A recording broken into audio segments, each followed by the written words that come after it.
गुरु रामपाल जी परमेश्वर जी की जय हो। परम पिता परमात्मा सारी सृष्टि के रचनहार कुल मालिक असंख्य ब्रह्मांडों के स्वामी जगत गुरु तीनों लोकों में प्रवेश करके सबका भरण पोषण करने वाले राजाधिराज आत्माधार नाथों के नाथ देवों के देव महादेव सर्वेश्वर महेश्वर मृत्युंजय अजरो अमर आदि अनादि सनातनी प्रभु जगत पिता जगदीश्वर श्री श्री 1008 की उपाधि के वास्तविक अधिकारी अकाल मूर्त शब्द स्वरूपी राम वासुदेव सर्वगतम ब्रह्म परम पूज्य प्रथम पूज्य परम संत परम पुरुष परम धनी परम दयालु सत्य कबीर हक्का कबीर अल्लाहु अकबर बाखबर अल्लाह ताला जगत के तारणहार जगत के मुक्तिदाता जगत के जगन्नाथ हारे के सहारे हिंदुओं के राम मुसलमानों के अल्लाह सिखों के वाहिगुरु ईसाइयों के मसीह दया के सागर दया निधि करुणा के सागर करुणा निधि स्वयंभू परिभू संकट मोचन कष्ट हरण मंगल करण दुख भंजन अविगत कबीर निर्विकार निर्विषम परमात्मा अलय अलेख सतगुरु आदि अनादि सतगुरु असली मर्यादा पुरुषोत्तम असली राम असली कृष्ण असली घनश्याम असली मुरारी राजाओं के राजा महाराजाओं के महाराजा शहंशाहों के शहंशाह सम्राटों के सम्राट भगवानों के भगवान अल्लाहों के अल्लाह प्रभुओं के प्रभु मसीहाओं के मसीह सच्चे वाहिगुरु बाबाओं के बाबा पीरों के पीर सेठों के सेठ जगत सेठ सावलसा सेठ सर्वगुण संपन्न अनंत कोटि कलाओं के स्वामी अनंत कोटि ब्रह्मांडों के नायक योगियों में महायोगी ध्यानियों में महाध्यानी सिद्धों में परम सिद्ध ज्ञानियों में तत्वज्ञानी ब्रह्म ज्ञानी महाज्ञानी परम ज्ञानी सर्वश्रेष्ठ ज्ञानी विज्ञानी युवा कबीर समृद्ध कबीर असमवात अमित ओझा सच्चे रहनुमा करीम अल्लाह सुभान अल्लाह दुनिया के अंतिम पैगंबर 8 सितंबर 1951 से गांव धनाना जिला सोनीपत हरियाणा भारतवर्ष की पावन भूमि पे प्रकट रियल कल्कि भगवान श्री नारायण साकार हरि श्री बाबा साहेब शब्द स्वरूपी राम संत शिरोमणि सतगुरु रामपाल जी परमेश्वर जी के चरण कमल में साध संगति से जुड़े हुए देश विदेश से हम सभी सत्सेवक भाई बहनों का अनंत कोटि दंडवत प्रणाम। सत्साई भाई और बहनों, दया पूज्य गुरुदेव भगवान की सतगुरु रामपाल जी परमेश्वर जी की जिनके शुभ आशीर्वाद से विशेष आशीर्वाद से आप और हम सभी साध संगति से जुड़े हुए सत्सेवक भाई बहन भक्ति मार्ग पर गुरुदेव के तत्व ज्ञान को आधार बनाकर अपनी आत्मा के कल्याणार्थ हेतु निरंतर आगे बढ़ रहे हैं। भाई और बहनों, साध संगतियों का नसीब होना इस कलयुग की पिछली पीढ़ी में आप और हम सभी आत्माओं के ऊपर गुरुदेव भगवान की एक विशेष रजा है। इस रजा को हम सभी भगत भाई बहन इसी प्रकार से बना के रखें। भाई और बहनों, पूज्य गुरुदेव जी के कर कमल से लिखित पवित्र पुस्तक कबीर सागर के सरलार्थ के ऊपर वीडियो बनाने की श्रृंखला जारी है। इस श्रृंखला में आज हमारा ये 52 नंबर का वीडियो है। प्रत्येक वीडियो में गुरुदेव भगवान के आशीर्वाद से हमें कुछ न कुछ सीखने को अवश्य मिलता है। साथ ही गुरुदेव के कर कमल से लिखित होने के कारण इस पवित्र पुस्तक को पढ़ने या सुनने मात्र से भी हम ढेर सारे पुण्य के भागी बनते हैं। तो आज हम 52 नंबर वीडियो में आगे बढ़ते हैं, जहां परमेश्वर जी ने पेज नंबर 491 पे त्रेता युग में कबीर परमेश्वर जी का प्रकट होना लिखा है। यानी जब त्रेता युग आया तो उसमें कबीर परमात्मा किस प्रकार से प्रकट हुए, किन आत्माओं को मिले, कैसे अपनी लीला की। धर्मदास जी ने परमात्मा से प्रसन्न किया। धर्मदास जी ने पूछा, हे बंदी छोड़, आप त्रेता युग में मुनिंदर ऋषि के नाम से अवतरित हुए थे। धर्मदास जी ने क्या कहा कि हे परमेश्वर, हे बंदी छोड़, मेरे गुरुदेव, आप त्रेता युग में मुनिंदर ऋषि के नाम से अवतरित हुए थे। यानी भाई और बहनों, परमात्मा स्वयं ही अवतरित होते हैं, अपना कोई अवतार सतलोक से नहीं भेजते हैं। इसलिए सतलोक आश्रमों से जुड़े हुए भाई बहनों से प्रार्थना है, आप जो 8 सितंबर के दिन अपने गुरुदेव का अवतरण दिवस मनाते हैं, अवतरण दिवस के बहाने जो आप उनका जन्मदिन मनाते हैं, ये आप लोग बहुत बड़ी गलती कर रहे हैं। ये परमात्मा कभी किसी माँ के गर्भ से जन्म नहीं लेता। सतगुरु रामपाल जी स्वयं कबीर देव हैं। 8 सितंबर के दिन ये स्वयं सतलोक से अवतरित हुए हैं, प्रकट हुए हैं। इसलिए इनका जन्मदिन नहीं बल्कि सतगुरु प्रकट दिवस मनाया जाना चाहिए।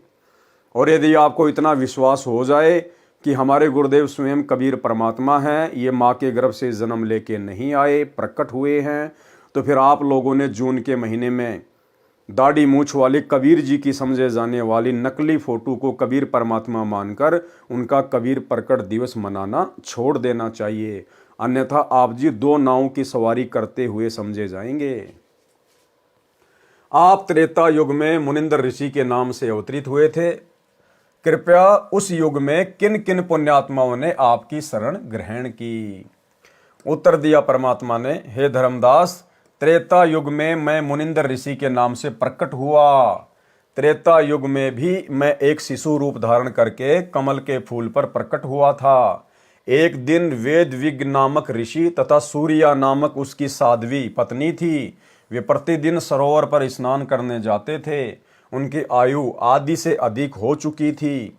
वह निसंतान दंपत्ति मुझे अपने साथ ले गए तथा संतान रूप में पालन किया। प्रत्येक युग में जिस समय मैं एक पूरे जीवन रहने की लीला करने आता हूँ, मेरी परवरिश कवारी गायों से होती है। बाल्यकाल से ही मैं तत्व ज्ञान की वाणी उच्चारण करता हूँ, जिस कारण से मुझे प्रसिद्ध कवि की उपाधि प्राप्त होती है। परंतु ज्ञानहीन ऋषियों द्वारा भ्रमित जनता मुझे न पहचानकर एक कवि की उपाधि प्रदान कर देती है। केवल मुझसे परिचित श्रद्धालु ही मुझे समझ पाते हैं तथा वे अपना कल्याण करवा लेते हैं। और आज से पहले भाई और बहनों, कोई भी साधु, कोई भी भगत, कोई भी संत इस कबीर परमेश्वर सतगुरु रामपाल जी को चारों युगों में नहीं जान पाया, नहीं पहचान पाया। इतना तो जान लिया, पहचान लिया कि ये कोई सिद्धि युक्त संत है, इनमें शक्ति है, इनकी शरण में आने के बाद हमारे काम हो जाते हैं। परंतु उस कबीर परमेश्वर को आज से पहले वो जितनी बार भी प्रकट हुए हैं, जिन भी युगों में प्रकट हुए हैं, सतगुरु रूप में आए हुए उस कबीर परमेश्वर को किसी ने भी सत्य पुरुष अर्थात परमात्मा के रूप में हृदय से स्वीकार नहीं किया, जिस कारण से आत्माओं का मोक्ष नहीं हो पाया। ये वर्तमान की कलयुग की बिचली पीढ़ी का समय जो गुरुदेव ने निर्धारित किया है, अब इस समय अनेकों आत्माएं अपने गुरुदेव भगवान को पहचानेंगी, उनको जानेंगी। ये तमाम उदाहरण देखकर, ये तमाम सबूत देखकर, और जो सुख परमात्मा दिया करता है, उन सुखों के आधार से भी आत्माएं अपने भगवान को वर्तमान में पहचानेंगी। केवल मुझसे परिचित श्रद्धालु ही मुझे समझ पाते हैं तथा वे अपना कल्याण करवा लेते हैं। त्रेता युग में कबीर देव का ऋषि मुनिंदर नाम से प्राकाटे लेखक के शब्दों में निम्न पढ़ें। त्रेता युग में कबीर देव, कबीर परमेश्वर का मुनिंदर नाम से प्राकाटे। नल तथा नील को शरण में लेना। त्रेता युग में स्वयंभू कबीर देव, कबीर परमेश्वर रूपांतरण करके मुनिंदर ऋषि के नाम से आए हुए थे। एक दिन अनल अर्थात नल तथा अनिल अर्थात नील ने मुनिंदर साहिब का सत्संग सुना। दोनों भगत आपस में मौसी के पुत्र थे। माता पिता का देहांत हो चुका था। नल तथा नील दोनों शारीरिक व मानसिक रोग से अत्यधिक पीड़ित थे। सर्व ऋषियों व संतों से कष्ट निवारण की प्रार्थना कर चुके थे। सर्व ऋषियों व संतों ने बताया था कि यह आपका प्रारब्ध का पाप कर्म का दंड है, ये आपको भोगना ही पड़ेगा, इसका कोई समाधान नहीं है। दोनों दोस्त जीवन से निराश होकर मृत्यु की प्रतीक्षा कर रहे थे। सत्संग के उपरांत जो ही दोनों ने परमेश्वर कबीर देव, कबीर परमेश्वर उर्फ मुनिंदर ऋषि जी के चरण छुए तथा परमेश्वर मुनिंदर जी ने सिर पर हाथ रखा तो दोनों का असाध्य रोग छू मंतर हो गया, अर्थात दोनों नल तथा नील स्वस्थ हो गए। भाई और बहनों, यही लीला सन 1994 से उसी कबीर परमेश्वर जी ने सतगुरु रूप में प्रकट होकर इस कलयुग की बिचली पीढ़ी में जो अपने यथार्थ 13वें कबीर पंथ का संचालन किया है, तो सन 1994 के बाद में ऐसे असाध्य रोगों को सतगुरु रामपाल जी परमेश्वर जी ने अपनी शक्ति से, अपने आशीर्वाद मात्र से तुरंत ठीक कर दिया, तुरंत चंगा कर दिया। यानी जो बात यहां पर लिखी जा रही है कि नल और नील के सर पर हाथ रखने मात्र से ही उनका रोग छूमंतर हो गया, ऐसे ऐसे ना जाने कितने रोग, नल और नील से भी असाध्य रोग सतगुरु रामपाल जी परमेश्वर जी ने वर्तमान में अपने आशीर्वाद मात्र से ठीक किए हैं। एक छोटा सा गुरुदेव का सत्संग, इस सत्संग को सुनकर आप भली भांति समझ जाएंगे कि वर्तमान में सतगुरु रूप में वही कबीर परमात्मा प्रकट है जिन्होंने आज से पहले इस प्रकार आशीर्वाद देकर भी आत्माओं के कष्ट निवारण किए थे। सुनिए सत्संग। आज भी हम आपको ऐसे ऐसे, यहाँ पर भी कई बहन है ऐसी जो पहले बहुत तंग रहती थी। एक तो बेबे है संतोष, खड़ी हुई है, एक भाई उठ उठ शर्माओ ना, एक भी इसकी बेबे का चित्र ले तो फिल्म वाला, ये देख इसको। या मकड़ोली बह रखी है, छोटी मकड़ोली, संतोष नाम से इस बेबे का। और ये इसका देवर है भक्त सुखबीर, ये यहाँ बैठा। इसका बड़ा भाई यानी संतोष का पति जो है फौज में भर्ती है। चित्र आ जाता फिर बंद कर दिया। तो ये लड़की 8-9 वर्ष से तकलीफ थी। बैठ जा बेटी। तो कुछ भी कहो, हम तो कर्मदंड कहते हैं। डॉक्टर बीमारी बता देते हैं, शाना ओपरा बता दे। तो जी क्या हुआ, इन्होंने सारा इलाज करवा लिया, एक नाम भी ले रखा था किसी दूसरे संत ने, और श्राद्ध का नाग तो अपने जनो आम चीज सहे, फिर दोख वीर, पूजा वीर, फलानी वीर, दकड़ी भी, वो सारी।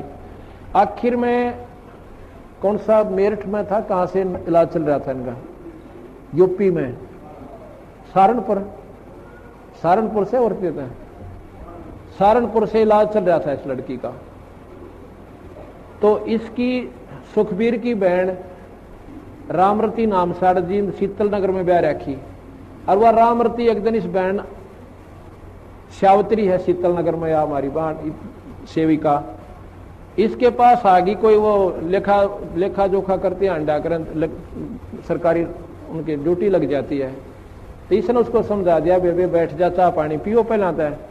फिर कबीर साहब के बारे में इस श्यावत्री ने, एक तो वह कमला यहीं आ रही हो मेरे ख्याल में, एक राम हवा बैठी है, ये दोनों बाण अपनी सरकारी नौकरी पे थी, इनकी ड्यूटी लाग रही थी, वह गणना की खातर कोई आंकड़े इकट्ठे करने थे।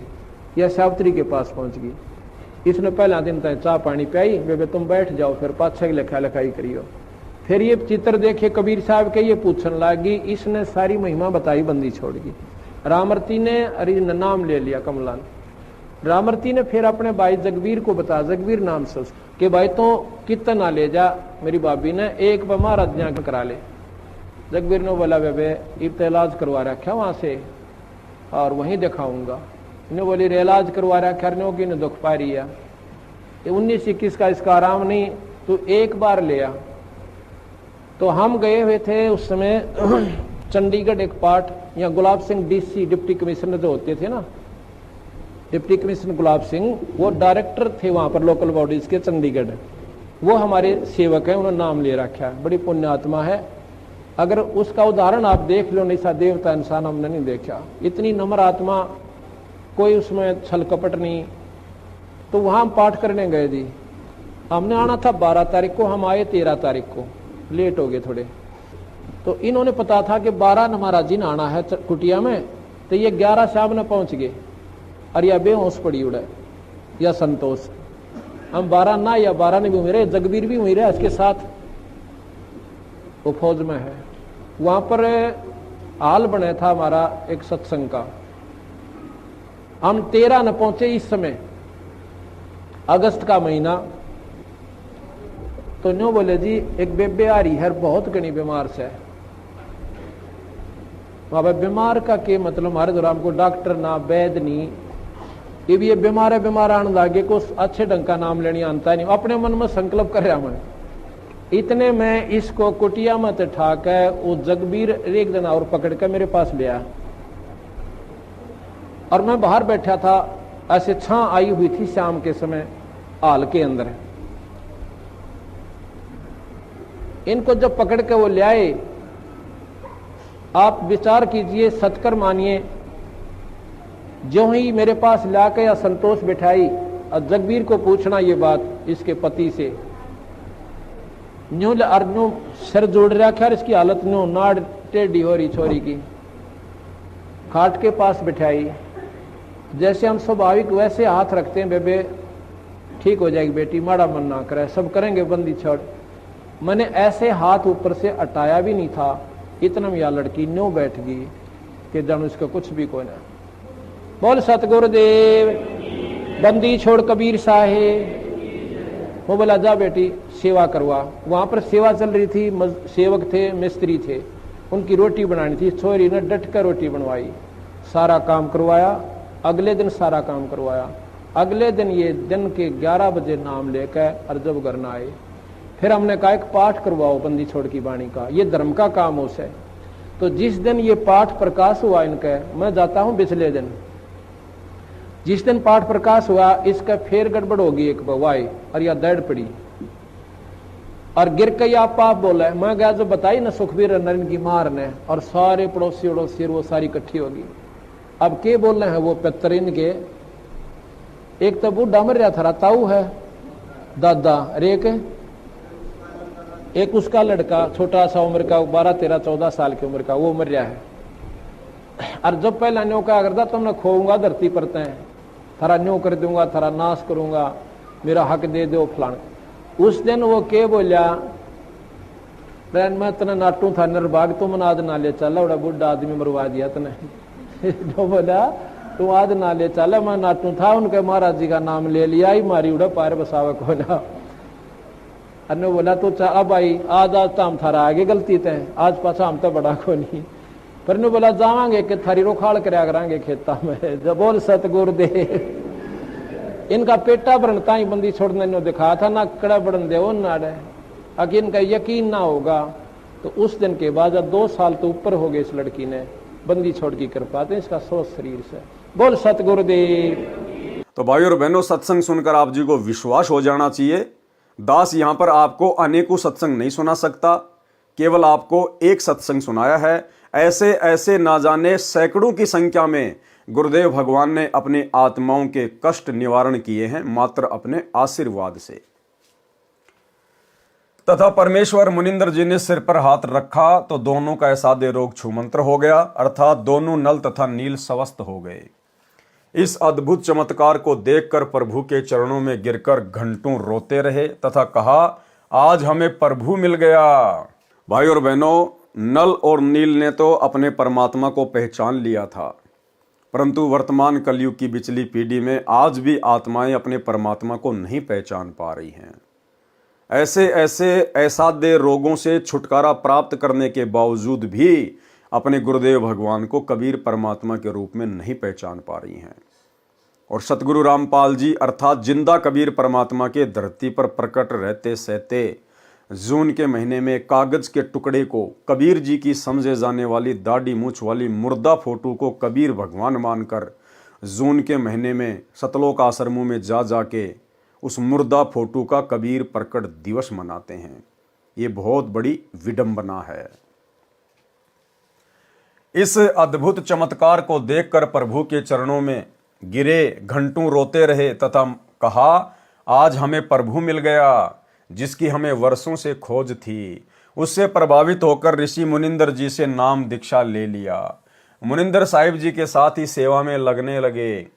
पहले ऋषियों व संतों का समागम पानी की व्यवस्था देखकर नदी के किनारे होता था।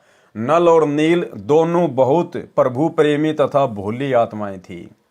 परमात्मा में श्रद्धा बहुत हो गई थी, सेवा बहुत किया करते थे।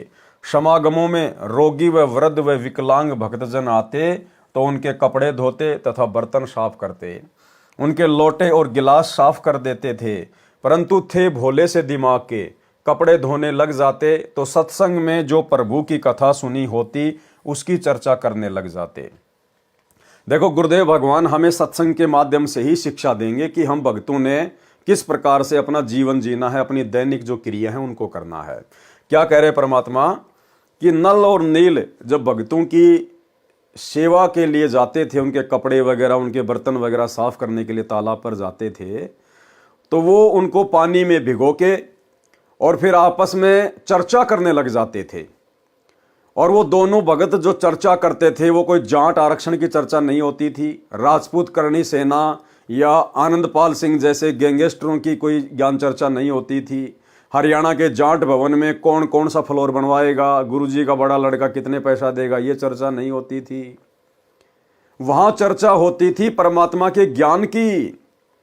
वे दोनों आपस में बैठकर परमात्मा की महिमा करते थे। सत्संगों में गुरुदेव भगवान ने जो अमृत ज्ञान दिया होता था उसकी आपस में चर्चा करते थे कि आज गुरुदेव भगवान ने कैसा अमृत ज्ञान दिया है। आप और हम तो मरने ही वाले थे, लेकिन गुरुदेव ने तो आशीर्वाद मात्र से हम दोनों का असाध्य रोग ठीक कर दिया। भाई ये तो परमात्मा आए हुए हैं, भगवान आए हुए हैं। केवल इस प्रकार की चर्चा किया करते थे। और आज वर्तमान में कलयुग की बिचली पीढ़ी में यदि आप सतलोक आश्रमों में जाकर देखेंगे तो वहां पर ज्ञान चर्चा के नाम पे कुछ नहीं है, 0/0। वहां पे बहुत सारे भगत तो आपको कबीर जी का झोपड़ा देखते हुए मिलेंगे, उसकी सेल्फी लेते हुए मिलेंगे। कुछ भगत आपको लहर तारा तालाब के ऊपर घूमते हुए सेल्फी लेते हुए मिलेंगे। कुछ आपको मिट्टी के बैल वगैरह देखते हुए मिलेंगे। कुछ आपको मिट्टी के पहाड़ देखते हुए मिलेंगे। कुछ आपको भंडारे में केवल लड्डू जलेबी बर्फी की ही चर्चा करते हुए मिलेंगे। कोई ज्ञान चर्चा नहीं, कोई साध संगति नहीं, कोई गुरु की महिमा नहीं। तो भाई और बहनों, आज आप और हम कहाँ खड़े हैं? कलयुग की बिचली पीढ़ी में लाके परमात्मा ने बैठा दिया। इस जुबान से अगर कुछ निकले तो केवल परमात्मा की महिमा निकले। और सेवा के नाम पे क्या है? दास आज सोशल मीडिया पर एक वीडियो देख रहा था। वर्तमान में सतलोक आश्रम मैनेजमेंट हरियाणा ने सतलोक आश्रमों से जुड़ी हुई माता बहनाओं को क्या सेवा दे रखी है पता आपको?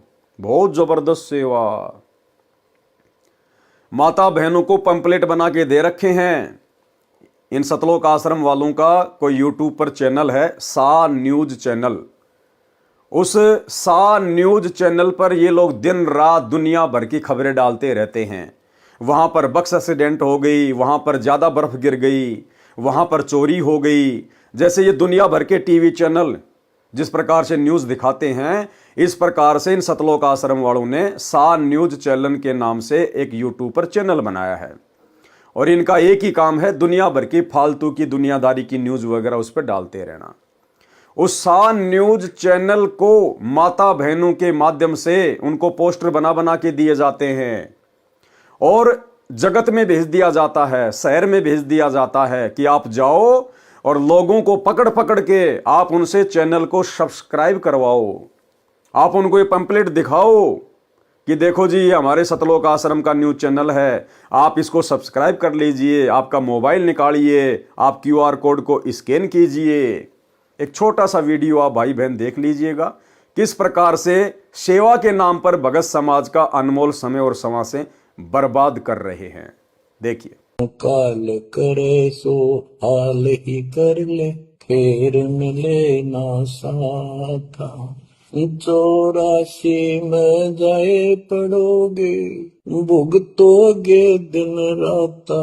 गुरु समान नहीं दाता रे जग में, गुरु समान नहीं दाता, गुरु समान नहीं सब। तो भाई और बहनों, वीडियो आपने देख लिया होगा। ये सेवा चल रही है वर्तमान में सतलोक आश्रम मैनेजमेंट हरियाणा में। और धिक्कार है उन माता बहनों को जो अपनी थोड़ी बहुत भी बुद्धि का इस्तेमाल नहीं कर रही। अरे घर बैठ के परमात्मा के सत्संग सुनो, अपना सुमरण करो। ये अपने फायदे के लिए आप लोगों को मोहरा बनाकर अपने यूट्यूब के चैनलों को सब्सक्राइब करवाते फिरते हैं। वो क्या सेवा है? क्या खाक सेवा है वो? तो भाई और बहनों, संगत में भी काल ने जरा सी बुद्धि नहीं छोड़ी है। उसकी चर्चा करने लग जाते। दोनों भगत प्रभु चर्चा में बहुत मस्त हो जाते और वस्तुएं दरिया के जल में कब डूब जाती उनको पता भी नहीं चलता। किसी की 4 वस्तु लेकर जाते तो 2 वस्तु वापस लाकर देते थे। भगत जन कहते कि भाई आप सेवा तो बहुत करते हो, परंतु हमारा तो बहुत काम बिगाड़ देते हो। अब ये खोई हुई वस्तुएं हम कहाँ से लेकर आएं? आप हमारी सेवा ही करना छोड़ दो, हम अपनी सेवा आप ही कर लेंगे। नल तथा नील दोनों रोने लग जाते थे कि हमारी सेवा न छीनो, अब की बार नहीं खोएंगे। परंतु फिर वही काम करते, प्रभु की चर्चा में लग जाते और वस्तुएं डूब जाती। भगत जनों ने मुनिंद्र जी से प्रार्थना की कि कृपया आप नल तथा नील को समझाओ। ये न तो मानते हैं और कहते हैं तो रोने लग जाते हैं। हमारी तो आदि भी वस्तुएं वापस नहीं लाते। बर्तन व वस्त्र धोते समय वे दोनों भगवान की चर्चा में मस्त हो जाते हैं और वस्तुएं डूब जाती है। मुनिंदर साहिब ने एक दो बार नल नील को समझाया, वे रोने लग जाते थे कि साहिब हमारी ये सेवा न छीनो।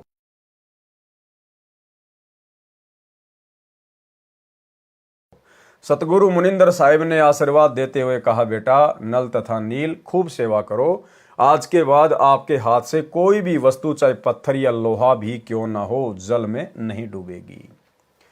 समुद्र पर रामचंद्र के पुल के लिए पत्थर तैराना। एक समय की बात है कि सीता जी को रावण उठाकर ले गया। भगवान राम को पता भी नहीं कि सीता जी को कौन उठाकर ले गया। अब दुनिया कहती है राम जी चले ना श्री राम के बिना, और वो चले ना हनुमान के बिना, और श्री रामचंद्र जी को पता भी नहीं था कि मेरी औरत को उठा के कौन ले गया। अब बताओ, फिर भी दुनिया उनको परमात्मा परमात्मा कहती है। श्री रामचंद्र जी इधर उधर खोज करते हैं। हनुमान जी ने खोज करके बताया कि सीता माता लंकापति रावण की कैद में है। पता लगने के बाद भगवान राम ने रावण के पास शांति दूत भेजे तथा प्रार्थना की कि सीता लौटा दे, परंतु रावण नहीं माना। युद्ध की तैयारी हुई, तब समस्या यह आई कि समुद्र से सेना कैसे पार करें। भगवान श्री रामचंद्र ने 3 दिन तक घुटनों पानी में खड़ा होकर हाथ जोड़कर समुद्र से प्रार्थना की कि रास्ता दें, परंतु समुद्र टस से मस न हुआ। जब समुद्र नहीं माना, तब श्री राम ने उसे अग्नि बाण से जलाना चाहा। भयभीत समुद्र एक ब्राह्मण का रूप बनाकर सामने आया और कहा कि भगवान, सबकी अपनी अपनी मर्यादाएं हैं, मुझे जलाओ मत, मेरे अंदर ना जाने कितने जीव जंतु बसे हैं। अगर आप मुझे जला भी दोगे तो भी आप मुझे पार नहीं कर सकते, क्योंकि यहाँ पर बहुत गहरा गड्ढा बन जाएगा जिसको आप कभी भी पार नहीं कर सकते। समुद्र ने कहा, भगवान ऐसा काम करो कि सर्प भी मर जाए और लाठी भी ना टूटे, मेरी मर्यादा भी रह जाए और आपका पुल भी बन जाए। तब भगवान श्री राम ने समुद्र से पूछा कि वह क्या है। ब्राह्मण रूप में खड़े समुद्र ने कहा कि आपकी सेना में नल और नील नाम के 2 सैनिक हैं। उनके पास उनके गुरुदेव से प्राप्त एक ऐसी शक्ति है कि उनके हाथ से पत्थर भी तैर जाते हैं। हर वस्तु चाहे वह लोहे की हो तैर जाती है। श्री रामचंद्र ने नल तथा नील को बुलाया और उनसे पूछा कि क्या आपके पास कोई ऐसी शक्ति है। तो नल तथा नील ने कहा कि हाँ जी, हमारे हाथ से पत्थर भी नहीं डूबेंगे। तो श्री राम ने कहा कि परीक्षण करवाओ। उन नादानों नल तथा नील ने सोचा कि आज सबके सामने तुम्हारी बहुत महिमा होगी। उस दिन उन्होंने अपने गुरुदेव मुनिंदर जी, कबीर परमेश्वर जी को यह सोचकर याद नहीं किया कि अगर हम उनको याद करेंगे तो कहीं श्री राम ये न सोच ले कि इनके पास शक्ति नहीं है, ये तो कहीं और से मांगते हैं। उन्होंने पत्थर उठाकर समुद्र के जल में डाला तो वह पत्थर डूब गया। नल तथा नील ने बहुत कोशिश की, परंतु उनसे पत्थर नहीं तैरे। तब भगवान राम ने समुद्र की ओर देखा, मानो कहना चाह रहे हों कि आप तो झूठ बोल रहे थे, इनमें तो कोई शक्ति नहीं है। समुद्र ने कहा कि नल नील, आज तुमने अपने गुरुदेव को याद नहीं किया, कृपया अपने गुरुदेव को याद करो। वे दोनों समझ गए कि आज तो हमने गलती कर दी। उन्होंने सतगुरु मुनिंदर साहिब जी को याद किया। सतगुरु मुनिंदर कबीर परमेश्वर वहां पर पहुंच गए। भगवान रामचंद्र जी ने कहा कि हे ऋषिवर, मेरा दुर्भाग्य है कि आपके सेवकों से पत्थर नहीं तैर रहे हैं। मुनिंदर साहिब ने कहा कि अब इनके हाथ से कभी तैरेंगे भी नहीं, क्योंकि इनको अभिमान हो गया है। सतगुरु की वाणी प्रमाण करती है कि गरीब जैसे माता गर्भ को राखे यतन बनाए, ठेस लगे तो क्षीण होवे, तेरी ऐसे भक्ति जाए। उस दिन के बाद नल तथा नील की वह शक्ति समाप्त हो गई। श्री रामचंद्र जी ने परमेश्वर मुनिंदर साहिब जी से कहा कि हे ऋषिवर, मुझ पर बहुत आपत्ति पड़ी हुई है, दया करो, किसी प्रकार सेना पर ले पार हो जाए। जब आप अपने सेवकों को शक्ति दे सकते हो तो प्रभु मुझ पर भी कुछ रजा करो। मुनिंदर साहिब जी ने कहा कि ये जो सामने वाला पहाड़ है, मैंने उसके चारों तरफ एक रेखा खींच दी है, इसके बीचों बीच के पत्थर उठा लाओ, वे नहीं डूबेंगे। श्री राम ने परीक्षण के लिए पत्थर मंगवाया, उसको पानी पर रखा तो वह तैरने लग गया। नल तथा नील कारीगर भी थे। हनुमान जी प्रतिदिन भगवान याद किया करते थे। अपनी दैनिक क्रिया भी करते रहने के लिए राम राम भी लिखता रहा और पहाड़ के पहाड़ उठाकर ले आता था। नल नील उनको जोड़ तोड़ कर पुल में लगा देते थे। इस प्रकार पुल बना था। धर्मदास जी कहते हैं, रहे नल नील यतन कर हार, तब सतगुरु से करी पुकार, जासत रेखा लिखी अपार, सिंधु पर शिला तिराने वाले, धन धन सतगुरु सत्य कबीर, भगत की पीर मिटाने वाले। भाई और बहनों, ये जो कथाएं हैं, आज से पहले हम कबीर सागर के सरलार्थ में बहुत अच्छे से इनका जिक्र कर चुके हैं। उसके लिए आप जी ने अभी तक यदि पहले की वीडियो नहीं देखे हैं तो आपको वो देख लेने चाहिए। हम केवल इन कथाओं को गुरुदेव के कर कमल से लिखित होने के कारण पढ़ते चले जाएंगे। कोई कहता था कि हनुमान जी ने पत्थर पर राम नाम लिख दिया था, इसलिए पत्थर तैर गए। कोई कहता था कि नल नील ने पुल बनाया था। कोई कहता था कि श्री राम ने पुल बनाया था। परंतु यह सत कथा ऐसे है जो ऊपर लिखी है। सत कबीर की साखी, पृष्ठ 179 से 182 तक। पीव पिछाण के अंग। कबीर, तीन देव को सब कोई ध्यावे, चौथे देव का मर्म न पावे। यानी ब्रह्मा विष्णु महेश को तो सभी ध्याते हैं, सभी पूजते हैं, लेकिन चौथा जो इनका पिता है ज्योति निरंजन काल, उसको कोई नहीं जानता। चौथा छाड़ पंचम को ध्यावे, कहे कबीर सो हम पर आवे। उस चौथे को छोड़कर भी, ज्योति निरंजन को भी छोड़कर परमात्मा कहते हैं जो पांचवे को ध्यावेगा, पांचवे की पूजा करेगा। पांचवा कौन? खुद कबीर साहेब, कहे कबीर सो हम पे आवे, वही मोक्ष प्राप्त कर सकता है। कबीर, ओमकार निश्चय भया, ये करता मत जान, साचा शब्द कबीर का पर्दे माही पहचान। ओमकार निश्चय भया, ओमकार बोध है इस ब्रह्म का, क्योंकि इस ज्योति निरंजन का ब्रह्म का मंत्र है ओम। गीता अध्याय 8 श्लोक नंबर 13। ओम इति एक अक्षर ब्रह्म व्यवहारण माम अनुस्मरण, ये प्रयाति तजम देहम सयाति परमाम गतम। तो परमात्मा कहते हैं खाली ओम को ही सर्वश्रेष्ठ मत मानो, सबसे ऊपर मत मानो। ये ओम तो इस ज्योति निरंजन काल का मंत्र है। कबीर, ओंकार निश्चय भैया, ये करता मत जान, साचा शब्द कबीर का पर्दे माही पहचान। अब वो साचा शब्द आज सतगुरु रामपाल जी परमेश्वर यानी ये कबीर परमात्मा स्वयं लेकर आए हैं। इनकी शरण में आने के बाद ही पहचान होगी। कबीर, राम कृष्ण अवतार हैं, इनका ना ही संसार, और जिन साहिब संसार किया सो किन्हू न जन्या नार। कि जो श्री राम श्री कृष्ण हैं, आप केवल इन्हीं को भगवान मान के पूज रहे हो कि ये दुनिया इन्हीं ने बनाई है, संसार इन्हीं ने बनाया है। तो गुरुदेव भगवान कह रहे हैं राम कृष्ण अवतार हैं, इनका ना ही संसार। ये तो सदा खुद भी नहीं रहते यहाँ पर। और जिन साहिब संसार किया, और जिस परमात्मा ने पूरी दुनिया को रचा है, सो किन्हू न जन्या नार, उसको तो किसी औरत ने जन्म नहीं दिया, वो तो स्वयंभू होता है, स्वयं प्रकट होता है। कबीर, चार भुजा के भजन में भूली परे सब संत। चार भुजा कौन? ब्रह्मा विष्णु महेश के चार चार भुजा हैं। तो कहते हैं चार भुजा के भजन में भूली पड़े सब संत, कबीरा सुमरो तासों को जाके भुजा अनंत। परमात्मा अपने आप को छुपाते हुए कह रहे हैं कि भाई कबीर तो उस परमात्मा की पूजा करता है जिसकी अनंत बुझाएं हैं, अनंत। कबीर, समुद्र पाट लंका गए, सीता को भरतार, ताही अगस्त से मुनि पी गयो, इनमें कौन करतार। कि आप खाली श्री रामचंद्र जी को इसी बात को लेकर भगवान मानते हो कि उन्होंने लंका पर जाने के लिए समुद्र के ऊपर जो है वो पुलिया बना दिया था। और यहाँ तो एक अगस्त्य नाम का मुनि था, ऋषि था, उसने तो एक घूंट में 7 समुद्रों को पी लिया था। ये कथा भी आप परम भगत भाई बहन अब अच्छे से जान गए हैं कि कबीर परमात्मा सतगुरु रामपाल जी जो कि त्रेता युग में मुनिंद्र ऋषि के नाम से आए हुए थे, उन्होंने अपनी शक्ति से उन पत्थरों को हल्का किया था, तब कहीं जाकर श्री रामचंद्र जी समुद्र पर पुलिया बना पाए थे। कबीर, गिरवर धार्यो श्री कृष्ण जी, द्रोणागिरी हनुमंत, शेष नाग सब सृष्टि संहारी, इनमें कौन भगवंत। अगर आप इसी बात से रामचंद्र जी को भगवान मान रहे हैं कि उन्होंने समुद्र पे पुलिया बना दिया, तो श्री कृष्ण जी ने तो गोवर्धन पर्वत को अपनी एक उंगली पर उठा लिया था, और हनुमान जी ने द्रोणागिरी पहाड़ को उठा लिया था, जो गोवर्धन से भी कई गुना ज्यादा लंबा चौड़ा था। और फिर शेषनाग ने तो आप लोगों के अनुसार पूरी पृथ्वी को ही अपने अपने फन के ऊपर उठा रखा है। फिर इनमें सबसे बड़ा भगवान कौन हुआ?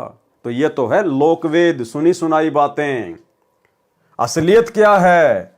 गिरवर धार्यो कृष्ण जी, श्री कृष्ण जी का रूप बनाकर वो गोवर्धन पर्वत भी अपनी उंगली पर सतगुरु रामपाल जी परमेश्वर जी ने, इस कबीर परमात्मा ने उठाया था। और द्रोणागिरी पहाड़ को भी हनुमान जी का रूप बनाकर, हनुमान जी को अपनी शक्ति देकर उस कबीर परमात्मा सतगुरु रामपाल जी ने उठाया था। हनुमान जी के बस की बात नहीं थी। और ये जो सृष्टि है, इस सृष्टि को भी परमात्मा ने अपने वचन से स्त्री किया हुआ है, किसी बैल के सींग पर या शेषनाग के फण के ऊपर नहीं टिकी हुई है। कबीर काटे बंधन विपत्ति में कठिन किया संग्राम, चीनो रे नर प्राणियां गरुड़ बड़ो के राम। इन सब वाणियों का सरलार्थ भाई और बहनों आप और हम पहले पढ़ चुके हैं, इसलिए हम सीधे सीधे आगे बढ़ेंगे। कबीर कहे चित चेत हूं शब्द करो निर्वार, श्री राम ही करता कहत है भूली पर्यो संसार। कबीर जिन राम कृष्ण व निरंजन कियो, सो तो करता न्यार, अंधा ज्ञान न बूझ ही कहे कबीर विचार। कबीर परमेश्वर द्वारा विभीषण तथा मंदोदरी को शरण में लेना, यानी त्रेता युग में जब कबीर परमात्मा ऋषि मुनिंदर जी के रूप में अवतरित हुए, प्रकट हुए, तो उन्होंने रावण की पत्नी मंदोदरी और रावण के छोटे भाई विभीषण को भी अपनी शरण में लिया था। परमेश्वर मुनिंदर जी अनल अर्थात नल तथा अनिल अर्थात नील को शरण में लेने के उपरांत श्री लंका में गए। वहां पर एक परम भगत विचित्र चंद्र विजय जी का 16 सदस्यों का परिवार रहता था। वे भाट जाति में उत्पन्न पुण्यकर्मी प्राणी थे। परमेश्वर मुनिंदर अर्थात कबीर देव जी का उपदेश सुनकर पूरे परिवार ने नामदान प्राप्त किया। परम भगत विचित्र चंद्र विजय जी की पत्नी भगतमती करमवती लंका के राजा रावण की रानी मंदोदरी के पास नौकरी करती थी। रानी मंदोदरी को हंसी मजाक, अच्छे मंदे चुटकुले सुनाकर उसका मनोरंजन करती थी। भगत चंद्र विजय राजा रावण के पास दरबार में नौकरी करता था। राजा की बड़ाई के गाने सुनाकर उसे प्रसन्न करता था। भगत विचित्र चंद्र विजय की पत्नी भगतमती करमवती परमेश्वर से उपदेश प्राप्त करने के उपरांत रानी मंदोदरी को प्रभु चर्चा, जो सृष्टि रचना अपने सतगुरुदेव मुनिंदर जी से सुनी थी, प्रतिदिन सुनाने लगी। भगतमती मंदोदरी रानी को अति आनंद आने लगा। कई कई घंटों तक प्रभु की सतकथा को भगतमती करमवती सुनाती रहती तथा मंदोदरी की आंखों से आंसू बहने लगते। एक दिन रानी मंदोदरी ने करमवती से पूछा, आपने ये ज्ञान किससे सुना? आप तो बहुत अनाप शनाप बातें किया करती थी। इतना बदलाव परमात्मा तुल्य संत बिना नहीं हो सकता। तब करमवती ने बताया कि हमने एक परम संत से अभी अभी उपदेश लिया है। रानी मंदोदरी ने संत के दर्शन की अभिलाषा व्यक्त करते हुए कहा, आपके गुरु अब की बार आए तो उन्हें हमारे घर बुला कर लाना। अपनी मालकिन का आदेश प्राप्त करके शीश झुकाकर सत्कार पूर्वक कहा कि जो आपकी आज्ञा, आपकी नौकरानी वही करेगी। मेरी एक विनती है, कहते हैं कि संत को आदेश पूर्वक नहीं बुलाना चाहिए, स्वयं जाकर दर्शन करना श्रेयकर होता है, और जैसे आपकी आज्ञा वैसा ही होगा। महारानी मंदोदरी ने कहा कि अब के आपके गुरुदेव जी आए तो मुझे बताना, मैं स्वयं उनके पास जाकर दर्शन करूंगी। परमेश्वर ने फिर श्रीलंका में कृपा की। मंदोदरी रानी ने उपदेश प्राप्त किया। कुछ समय उपरांत अपने प्रिय देवर भगत विभीषण जी को उपदेश दिलाया। भगतमती मंदोदरी उपदेश प्राप्त करके अहरनिश प्रभु स्मरण में लीन रहने लगी, यानी दिन रात प्रभु के स्मरण में लीन रहने लगी। अपने पति रावण को भी सतगुरु मुनिंदर जी से उपदेश प्राप्त करने की कई बार प्रार्थना की, परंतु रावण नहीं माना तथा कहा करता था कि मैंने परम शक्ति महेश्वर मृत्युंजय शिव जी की भक्ति की है, इसके तुल्य कोई शक्ति नहीं है, आपको किसी ने बहका लिया है। कुछ ही समय उपरांत वनवास प्राप्त श्री सीता जी का अपहरण करके रावण ने अपने 9 लखा बाग में कैद कर लिया। भगतमती मंदोदरी के बार बार प्रार्थना करने से भी रावण ने माता सीता जी को वापस छोड़कर आना स्वीकार नहीं किया। तब भगतमती मंदोदरी जी ने अपने गुरुदेव मुनिंद्र जी से कहा, महाराज जी, मेरे पति ने किसी औरत का अपहरण कर लिया है, मुझसे सहन नहीं हो रहा है, वह उसे वापस छोड़कर आना किसी कीमत पर भी स्वीकार नहीं कर रहा है। आप दया करो मेरे प्रभु, आज तक जीवन में मैंने ऐसा दुख नहीं देखा था। परमेश्वर मुनिंद्र जी ने कहा कि बेटी मंदोदरी, ये औरत कोई साधारण स्त्री नहीं है। श्री विष्णु जी को श्रापवश पृथ्वी पर आना पड़ा है। वे अयोध्या के राजा दशरथ के पुत्र रामचंद्र नाम से जन्मे हैं। इनको 14 वर्ष का वनवास प्राप्त है तथा लक्ष्मी जी स्वयं सीता के रूप में, इनकी पत्नी रूप में वनवास में श्री राम के साथ थी। उसे रावण एक साधु वेश बनाकर धोखा देकर उठा लाया है। ये स्वयं लक्ष्मी ही सीता जी है। इसे शीघ्र वापस करके क्षमा याचना करके अपने जीवन की भिक्षा याचना रावण करे तो इसी में इसका शुभ है। भगतमती मंदोदरी के अनेकों बार प्रार्थना करने से रावण नहीं माना तथा कहा कि वे 2 मस्खरे जंगल में घूमने वाले मेरा क्या बिगाड़ सकते हैं। मेरे पास अनिगनत सेना है। मेरे 1 लाख पुत्र तथा 1.25 लाख नाती हैं।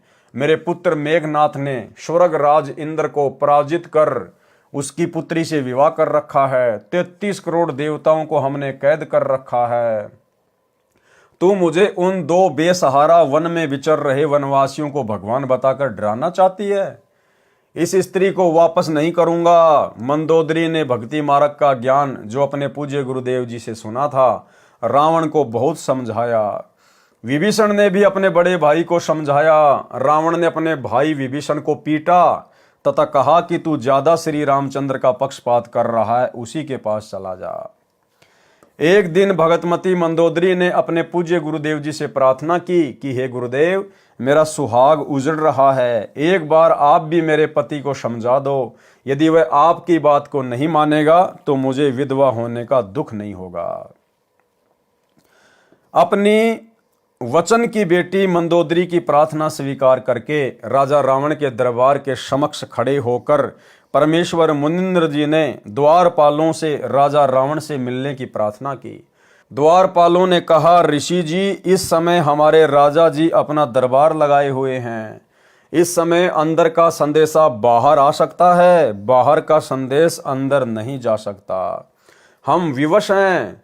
तब पूर्ण प्रभु अंतर्ध्यान हुए तथा राजा रावण के दरबार में प्रकट हो गए।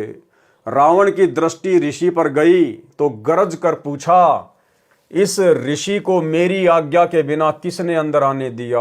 उन द्वारपालों को लाकर मेरे सामने कत्ल कर दो। तब परमेश्वर ने कहा, राजन, आपके द्वारपालों ने स्पष्ट मना कर दिया था, उन्हें पता नहीं कि मैं कैसे अंदर आ गया। रावण ने पूछा कि तू अंदर कैसे आया? तब पूर्ण प्रभु मुनिंदर वेश में अदृश्य होकर पुनः प्रकट हो गए तथा कहा कि मैं ऐसे आ गया। रावण ने पूछा कि आने का कारण बताओ। तब प्रभु ने कहा कि आप योद्धा होकर एक अबला का अपहरण कर लाए हो। ये आपकी शान व सूरवीरता के विपरीत है। सीता कोई साधारण औरत नहीं है, ये स्वयं लक्ष्मी जी का अवतार है। श्री रामचंद्र जी जो इसके पति हैं, वे स्वयं विष्णु हैं। इसे वापस करके अपने जीवन की भिक्षा मांगो, इसी में आपका श्रेय है। इतना सुनकर तमोगुण भगवान शिव का उपासक रावण क्रोधित होकर नंगी तलवार लेकर सिंहासन से दहाड़ता हुआ कूदा तथा उस नादान प्राणी ने तलवार के अंधाधुंध 70 वार ऋषि जी को मारने के लिए किए। परमेश्वर मुनिंद्र जी ने एक झाड़ू की सीख हाथ में पकड़ी हुई थी, उसको ढाल की तरह आगे कर दिया। रावण ने 70 वार उस नाजुक सीख पर किए। ऐसे आवाज हुई जैसे लोहे के खंभे पिलर पर तलवार लग रही हो। सीख टस से मस नहीं हुई। रावण को पसीने आ गए, फिर भी अपने अहंकार वश नहीं माना। ये तो जान लिया कि ये कोई साधारण ऋषि नहीं है। रावण ने अभिमान वश कहा कि मैंने आपकी एक भी बात नहीं सुननी, आप जा सकते हैं। परमेश्वर अंतर्ध्यान हो गए तथा मंदोदरी को सर्व वृत्तांत सुनाकर प्रस्थान किया। रानी मंदोदरी ने कहा, गुरुदेव, अब मुझे विधवा होने में कोई कष्ट नहीं होगा। श्री रामचंद्र व रावण का युद्ध हुआ, रावण का वध हुआ। जिस लंका के राज्य को रावण ने तमोगुण भगवान शिव की कठिन साधना करके 10 बार शीश न्योछावर करके प्राप्त किया था, वह क्षणिक सुख भी रावण का चला गया तथा नरक का भागी हुआ। इसके विपरीत पूर्ण परमात्मा के सतनाम साधक विभीषण को बिना कठिन साधना किए पूर्ण प्रभु की सत्य साधना व कृपा से लंका देश का राज्य भी प्राप्त हुआ। हजारों वर्षों तक विभीषण ने लंका का राज्य का सुख भोगा तथा प्रभु कृपा से राज्य में पूर्ण शांति रही। सभी राक्षस वृत्ति के व्यक्ति विनाश को प्राप्त हो चुके थे। भगतमती मंदोदरी तथा भगत विभीषण तथा परम भगत चंद्र विजय जी के परिवार के पूरे 16 सदस्य तथा अन्य जिन्होंने पूर्ण परमेश्वर का उपदेश प्राप्त करके आजीवन मर्यादा वक्त सत्य भक्ति की, वे सर्व साधक यहाँ पृथ्वी पर भी सुखी रहे तथा अंत समय में परमेश्वर के विमान में बैठकर शतलोक शाश्वत स्थानम में चले गए। भाइयों और बहनों, यहाँ गुरुदेव भगवान को लिखना पड़ता है, लेकिन असलियत ये है कि मंदोदरी और विभीषण अभी तक पार नहीं हुए हैं, क्योंकि वो पार होने का समय नहीं था। उस समय परमात्मा ने किसी को शतनाम भी नहीं देना था। केवल प्रथम मंत्र के बीच के 5-5 मंत्र या अकेला ओम मंत्र या किसी को सोहम मंत्र। उस समय केवल परमात्मा उन आत्माओं को भक्ति से चार्ज कर रहे थे ताकि ये आत्माएं कलयुग की पिछली पीढ़ी तक मनुष्य जन्म प्राप्त करती हुई आ जाएं। विभीषण और मंदोदरी को अंतकाल में शरीर छूटने के बाद गुरुदेव भगवान ने अपने एक सत्संग में बताया कि परमात्मा ने उनको स्वर्ग में भेज दिया था। उन्होंने भक्ति अवश्य मुनिंद्र ऋषि जी से प्राप्त कर ली थी, लेकिन आस्था उनकी भगवान विष्णु में थी। इसलिए परमेश्वर ने अंतकाल में उनको स्वर्ग में भेज दिया। सुनिए सत्संग। कहते हैं विभीषण का भाग बहुत अच्छा था, उसमें दास भाव आया। रावण में वो नहीं था, जिसके कारण ना तो लंका रही, ना राज रहा और नरक मिला। और विभीषण के अंदर आधीनी थी, भगवान की भक्ति करता था और आधीनी करता था। उसको वो लंका मिली जिसको रावण चाहता था जीरो जान से, और साथ में परमात्मा प्राप्ति हुई, स्वर्ग प्राप्ति हुई। तो भाइयों और बहनों, आप और हमने ज्ञान आधार से इन बातों पर निष्कर्ष निकालकर आगे बढ़ना होगा। पार होने का फाइनल टाइम तो अब है, वर्तमान का समय। अब परमेश्वर उन सभी आत्माओं को घुमा फिरा के मनुष्य जन्म देंगे, और यदि वे अंत काल तक मर्यादा में रह के भक्ति करते रहेंगे तो ही सतलोक जा पाएंगे। इसलिए पवित्र गीता अध्याय 7 मंत्र 12 से 15 में कहा है कि तीनों गुणों रजगुण ब्रह्मा जी, सतगुण विष्णु जी, तमगुण शिव जी की साधना से मिलने वाली क्षणिक सुविधाओं के द्वारा जिनका ज्ञान हरा जा चुका है, वे राक्षस स्वभाव वाले, मनुष्यों में नीच दुष्कर्म करने वाले मूर्ख मुझकाल ब्रह्म को भी नहीं भजते। फिर गीता अध्याय 7 मंत्र 18 में गीता बोलने वाला काल ब्रह्म प्रभु कह रहा है कि कोई एक उदार आत्मा मेरी ब्रह्म की ही साधना करता है, क्योंकि उनको तत्वदर्शी संत नहीं मिला। वे भी नेक आत्माएं मेरी अनुतमाम अति अश्रेष्ठ गतिम यानी गति में आश्रित रह गए, वे भी पूर्ण मुक्त नहीं हैं। इसलिए पवित्र गीता अध्याय 18 श्लोक 62 में कहा है कि हे अर्जुन, तू सर्व भाव से उस परमेश्वर पूर्ण परमात्मा अर्थात तत् ब्रह्म की शरण में जा, उसकी कृपा से ही तू परम शांति तथा शतलोक अर्थात सनातन परम धाम को प्राप्त होगा। इसलिए पुण्यात्माओं से निवेदन है कि आज इस दासन के भी दास रामपाल दास के पास पूर्ण परमात्मा प्राप्ति की वास्तविक विधि प्राप्त है, निःशुल्क उपदेश लेकर लाभ उठाएं। फिर धर्मदास जी ने प्रश्न किया, धर्मदास जी ने प्रश्न किया, हे प्रभु, कुछ श्रद्धालु भी श्री हनुमान जी की पूजा करते हैं, यह शास्त्र विरुद्ध है या अनुकूल? उत्तर दिया परमात्मा ने, कबीर देव ने कहा, हे धर्मदास, अर्जुन को काल ब्रह्म ने श्रीमद् भगवत गीता अध्याय 16 श्लोक 23-24 में कहा है कि हे अर्जुन, जो व्यक्ति शास्त्र विधि को त्याग कर अपनी इच्छा से मनमाना आचरण पूजा करता है, वह न सिद्धि को प्राप्त होता है, न परम गति को, न सुख को ही। गीता अध्याय 16 श्लोक 23, इससे तेरे लिए कर्तव्य अर्थात करने योग्य भक्ति कर्म तथा अकर्तव्य अर्थात न करने योग्य जो त्यागने योग्य कर्म है, उनकी व्यवस्था में शास्त्र में लिखा उल्लेख ही प्रमाण है।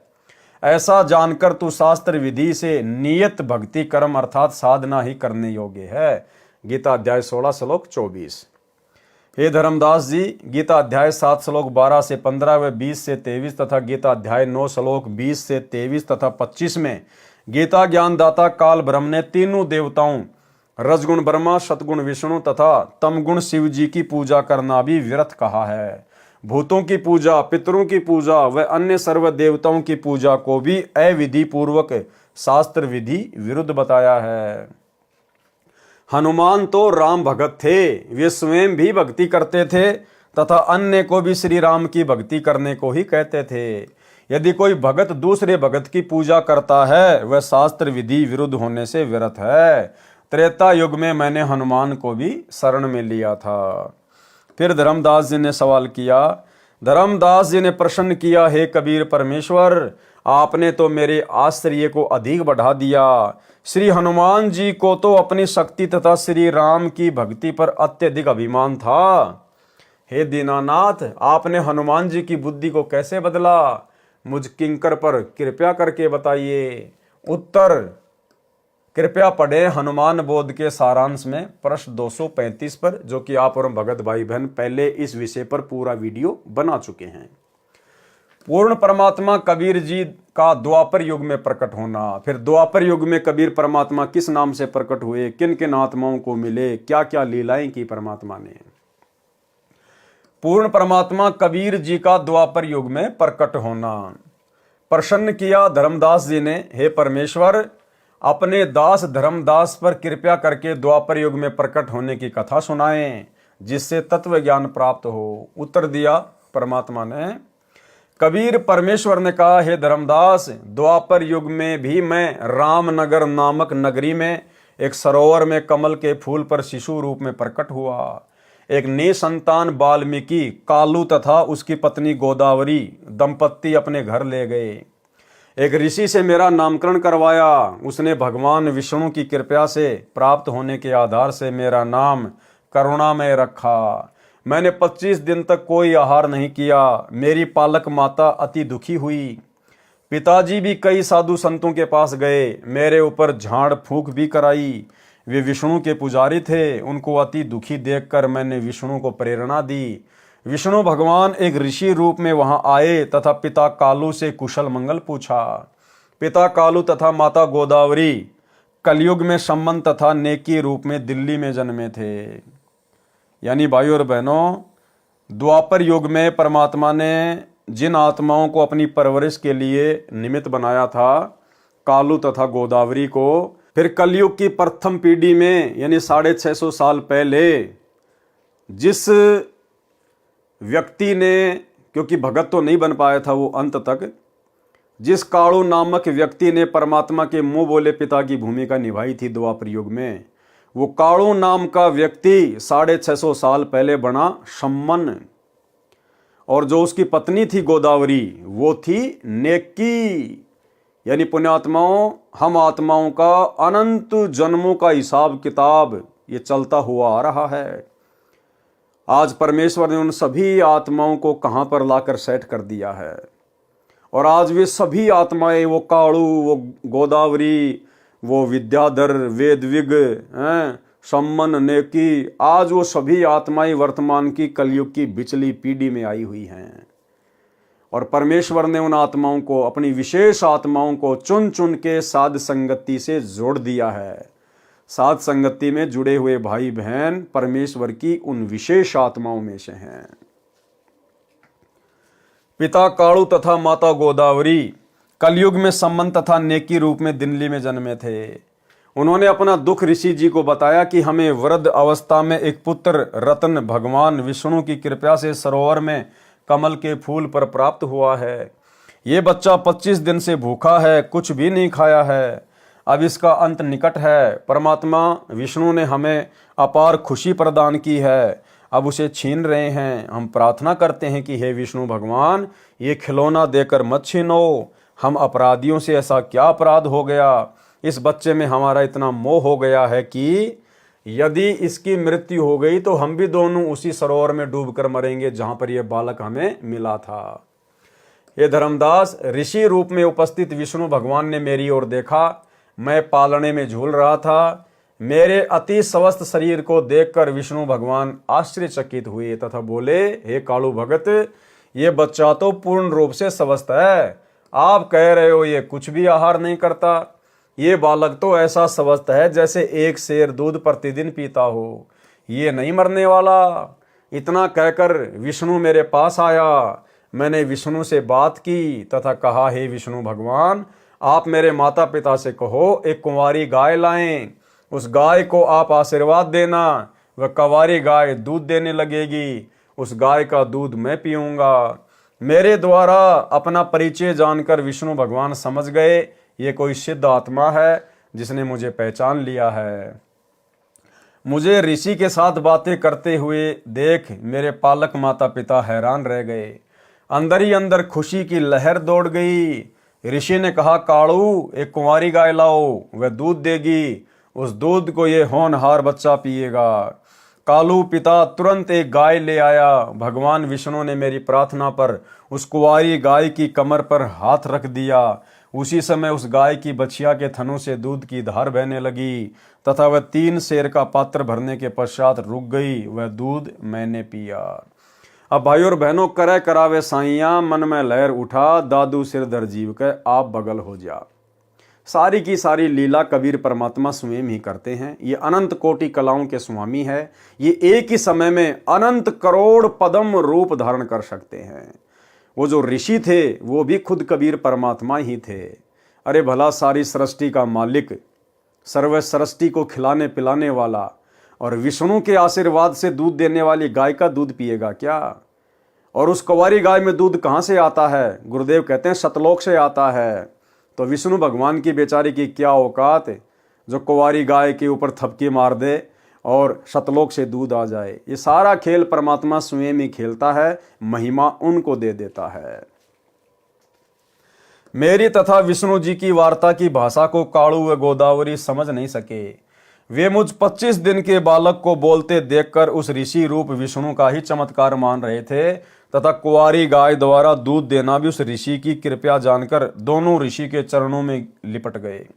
मेरी पालक माता ने मुझे पालने से उठाया तथा उस ऋषि रूप में विराजमान विष्णु के चरणों में डाला। मैं जमीन पर नहीं गिरा। माता के हाथों से निकलकर जमीन से 4 फुट ऊपर हवा में पालने की तरह स्थिर हो गया। जब गोदावरी ने मुझे ऋषि के चरणों की ओर किया, भगवान विष्णु 3 कदम पीछे हट गए तथा बोले, माई, ये बालक परम शक्ति युक्त है, बड़ा होकर जनता का उपकार करेगा। इतना कहकर ऋषि रूपधारी विष्णु अपने लोक को चले दिए। मैं पुनः पालने में विराजमान हो गया। उस वाल्मीकि दंपति कालू तथा गोदावरी ने मेरा हवा में स्थित होना भी ऋषि का ही करिश्मा जाना। इस कारण से मुझे कोई अवतारी पुरुष नहीं समझ सके। मैं भी यही चाहता था कि ये मुझे एक साधारण बालक ही समझें, जिससे इनकी वृद्ध अवस्था का समय मेरे लालन पालन में बीत जाए। और देखो भाई और बहनों, कितना दयालु परमात्मा है। उस कालू ने और उसकी पत्नी गोदावरी ने द्वापर युग में परमात्मा से उस समय नाम दीक्षा नहीं ली। उसके बावजूद भी भाई और बहनों, परमात्मा ने उनको अपने परम भगत के रूप में जन्म दिया, सम्मन और नेकी के रूप में। उसी सम्मन को फिर आगे अब्राहिम सुल्तान का जन्म दिया। तो भाई और बहनों, जरूरी नहीं है कि यह परमात्मा जब कोई इससे उपदेश लेगा तो ही उनको सर्व लाभ देगा, उन आत्माओं का उद्धार करेगा। ये सब कुछ परमात्मा ने पहले से ही निर्धारित किया हुआ है। जिस समय हम अपने पिता से धोखा करके सतलोक से काल के साथ आए थे, उसी समय इस कबीर परमात्मा सतगुरु रामपाल जी ने हमारे सतलोक वापस जाने का दिन समय निश्चित कर दिया था। उस बीच के समय में तो केवल हमने सजा भोगनी है, सजा कि अपने बाप के साथ में गद्दारी करने की, अपने भगवान के अंदर दोष देखने की कितनी बड़ी सजा मिलती है।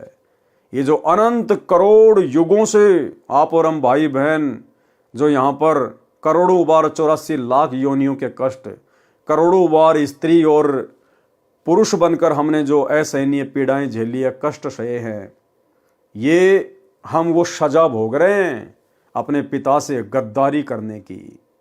और जिस जिस आत्मा का वो समय पूरा हो जाएगा सजा का, परमेश्वर 100 बहाने बनाकर उस आत्मा को सतलोक में ले जाएंगे। मैं शिशु काल में ही तत्व ज्ञान की वाणी उच्चारण करने लगा। उस नगरी में अकाल गिर गया। मेरे माता पिता मुझे लेकर बनारस काशी आए तथा वहां रहने लगे। कलयुग में कालू का जन्म सम्मन रूप में तथा गोदावरी का जन्म नेकी के रूप में दिल्ली में हुआ। जो कबीर जी की शरण में आए, उनका एक पुत्र शिव भी परमात्मा की शरण में आया। काशी नगर में एक सुदर्शन नाम का वाल्मीकि जाति का पुण्यात्मा मेरी वाणी सुनकर बहुत प्रभावित हुआ। मैंने सुदर्शन भगत को सृष्टि रचना सुनाई। सुदर्शन मेरी हम उम्र था। उस समय मेरी लीला में आयु 12 वर्ष की थी। जब काशी के विद्वानों से ज्ञान चर्चा होती थी, सुदर्शन भी मेरे साथ जाता था। एक दिन सुदर्शन ने कहा, हे करुणामय, आप जो ज्ञान सुनाते हो इसका समर्थन कोई भी ऋषि नहीं करता।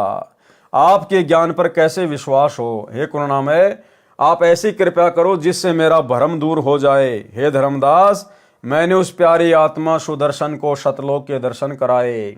आपकी तरह उसको भी 3 दिन तक ऊपर के सर्वलोकों में ले गया। सुदर्शन का पंच भौतिक शरीर अचेत हो गया। सुदर्शन भी अपने माता पिता का इकलौता पुत्र था।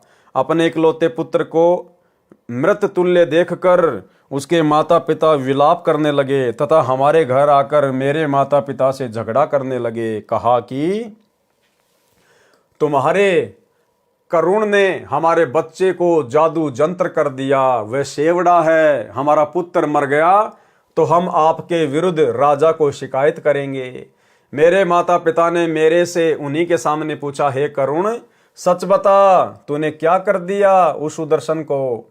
मैंने कहा, वह सतलोक देखना चाहता था, इसलिए उसे सतलोक दर्शन के लिए भेजा है। शीघ्र ही लौट आएगा। कई वैद्य बुलाए, कई झाड़ फूक करने वाले बुलाए, कोई लाभ नहीं हुआ। तीसरे दिन सुदर्शन के माता पिता रोते हुए मेरे पास आए। बोले, बेटा करुण, हमारे पुत्र को ठीक कर दे, हम तेरे आगे हाथ जोड़ते हैं। मैंने कहा, माई, तुम्हारा पुत्र नहीं मरेगा। मेरे परमेश्वर कबीर साहिब को अपने साथ अपने घर ले गए। मेरे माता पिता भी साथ गए।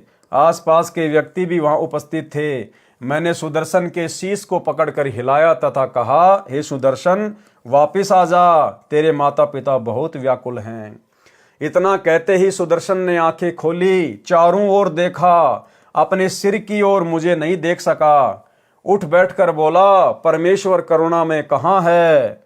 रोने लगा, कहाँ गए परमेश्वर करुणा में? उपस्थित व्यक्तियों ने पूछा, क्या करुण को ढूंढ रहा है? देख, यहां बैठा है तेरे पीछे। मुझे देखते ही चरणों में शीश रखकर विलाप करने लगा तथा रोता हुआ बोला, हे काशी के रहने वालों, ये पूर्ण परमात्मा है। ये सर्व सृष्टि रचनहार अपने शहर में विराजमान है। आप इसे नहीं पहचान रहे। और भाई और बहनों, हम सभी सत्सेवक भाई बहन पिछले 8-10 वर्षों से चिल्ला चिल्ला कर वीडियो बना बना के, दुनिया तो खैर कहाँ समझेगी, हम अपने भगत भाई बहनों को समझाने का प्रयास कर रहे हैं। जो भगत भाई बहन सतलोक आश्रमों से जुड़े हुए हैं, वो भाई बहन भी आज अपने गुरुदेव को परमात्मा के रूप में नहीं मान रहे, नहीं पहचान रहे, नहीं समझ रहे। ये मेरे साथ ऊपर के लोक में गया। ऊपर के लोक में ये पूर्ण परमात्मा के रूप में एक सफेद गुंबद में विराजमान है। यही दोनों रूपों में लीला कर रहा है। सर्व व्यक्ति कहने लगे, इस कालू के पुत्र ने भिक्षु के पुत्र पर जादू कर दिया है, जिस कारण से इसका दिमाग चल गया है। इस करुण को ही परमात्मा कह रहा है। भला हो भगवान का भिक्षु का बेटा जीवित हो गया, नहीं तो बेचारों का कोई बुढ़ापे का सहारा ही नहीं था। ये कहकर सर्व अपने अपने घर चले गए। भिक्षु तथा उसकी पत्नी सुखवंती अपने पुत्र को जीवित देखकर अति प्रसन्न हुए। भगवान विष्णु का प्रसाद बनाया, पूरे मोहल्ले में बांटा गया। सुदर्शन ने मुझसे उपदेश लिया। अपने माता पिता भिक्षु तथा सुखी को भी मेरे से उपदेश लेने को कहा। दोनों ने बहुत विरोध किया तथा कहा, ये कालू का पुत्र पूर्ण परमात्मा नहीं है बेटा, इसने तेरे ऊपर जादू जंत्र करके मूर्ख बनाया हुआ है।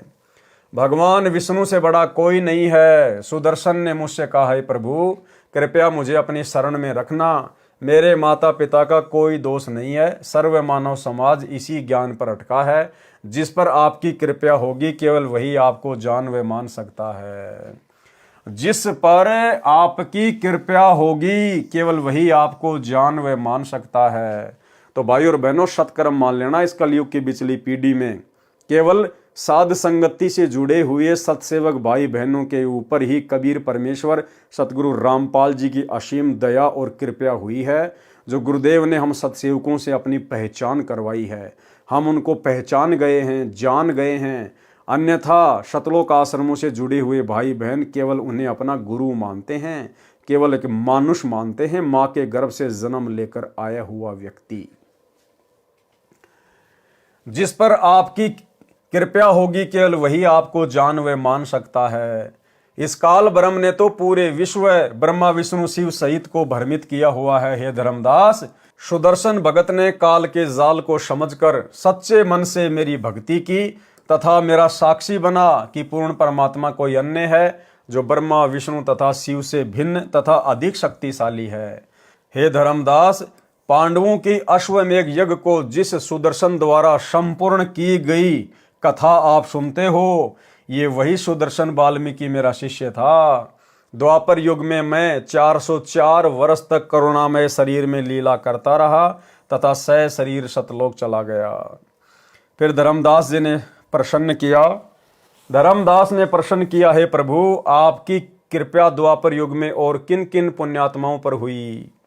उत्तर दिया गुरुदेव भगवान ने। कबीर परमेश्वर कबीर देव ने कहा, द्वापर युग में एक चंद्र विजय नामक राजा की रानी इंद्रमती को पार किया तथा राजा चंद्र विजय पर भी कृपा की।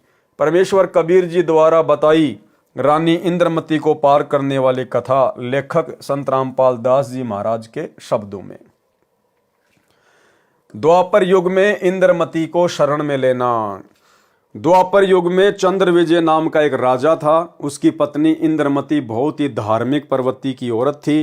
संत महात्माओं का बहुत आदर किया करती थी। उसने एक गुरुदेव भी बना रखा था।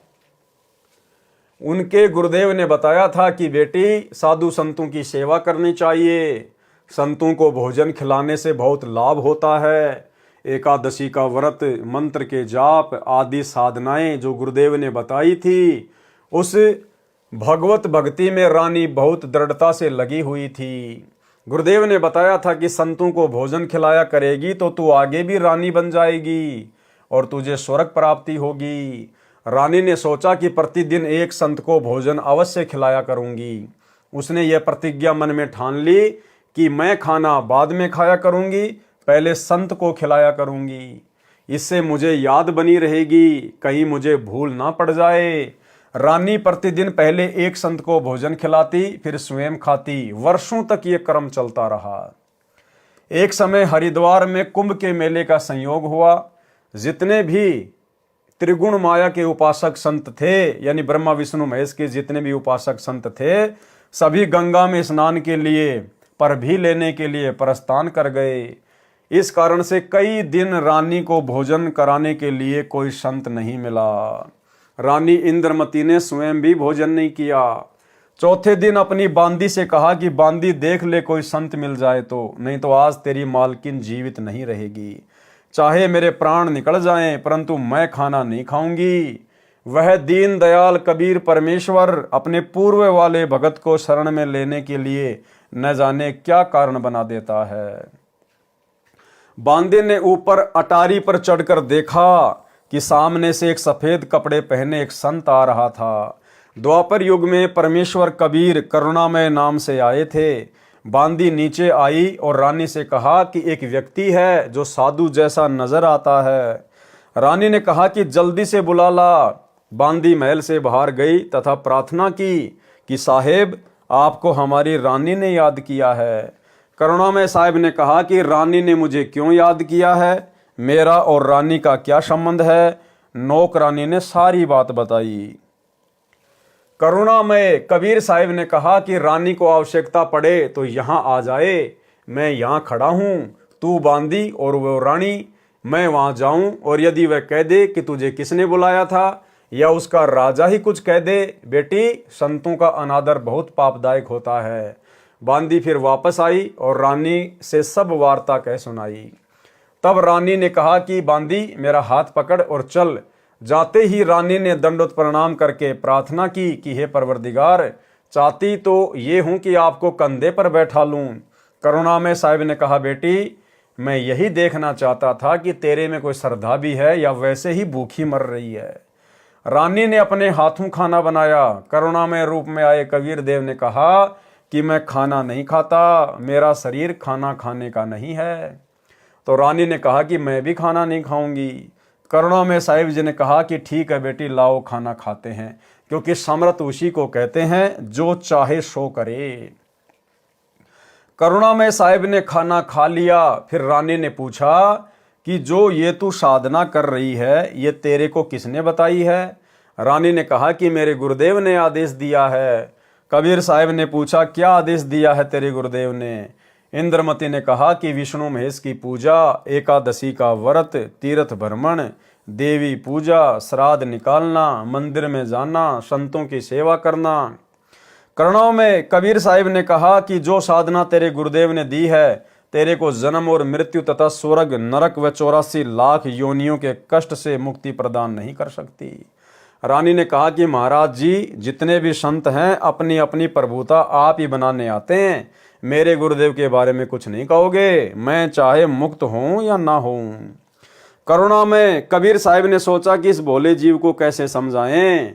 इन्होंने तो पूंछ पकड़ ली, उसको छोड़ ही नहीं सकते, मर सकते हैं। करुणा में साहिब ने कहा कि बेटी, वैसे तो तेरी इच्छा है, मैं निंदा नहीं कर रहा। क्या मैंने आपके गुरुदेव को गाली दी है या कोई बुरा कहा है? मैं तो भक्ति मार्ग बता रहा हूं कि ये भक्ति शास्त्र विरुद्ध है, तुझे पार नहीं होने देगी और नहीं तेरा कोई आने वाला कर्म दंड कटेगा। और सुन ले, आज से तीसरे दिन तेरी मृत्यु हो जाएगी। न तेरा गुरु बचा सकेगा और न तेरी ये नकली साधना बचा सकेगी। जब मरने की बारी आती है फिर जीव को डर लगता है, वैसे तो नहीं मानता। रानी ने सोचा कि संत झूठ नहीं बोलते, कहीं ऐसा ना हो कि मैं तीसरे दिन ही मर जाऊं। इस डर से करुणामय साहिब से पूछा कि साहिब, क्या मेरी जान बच सकती है?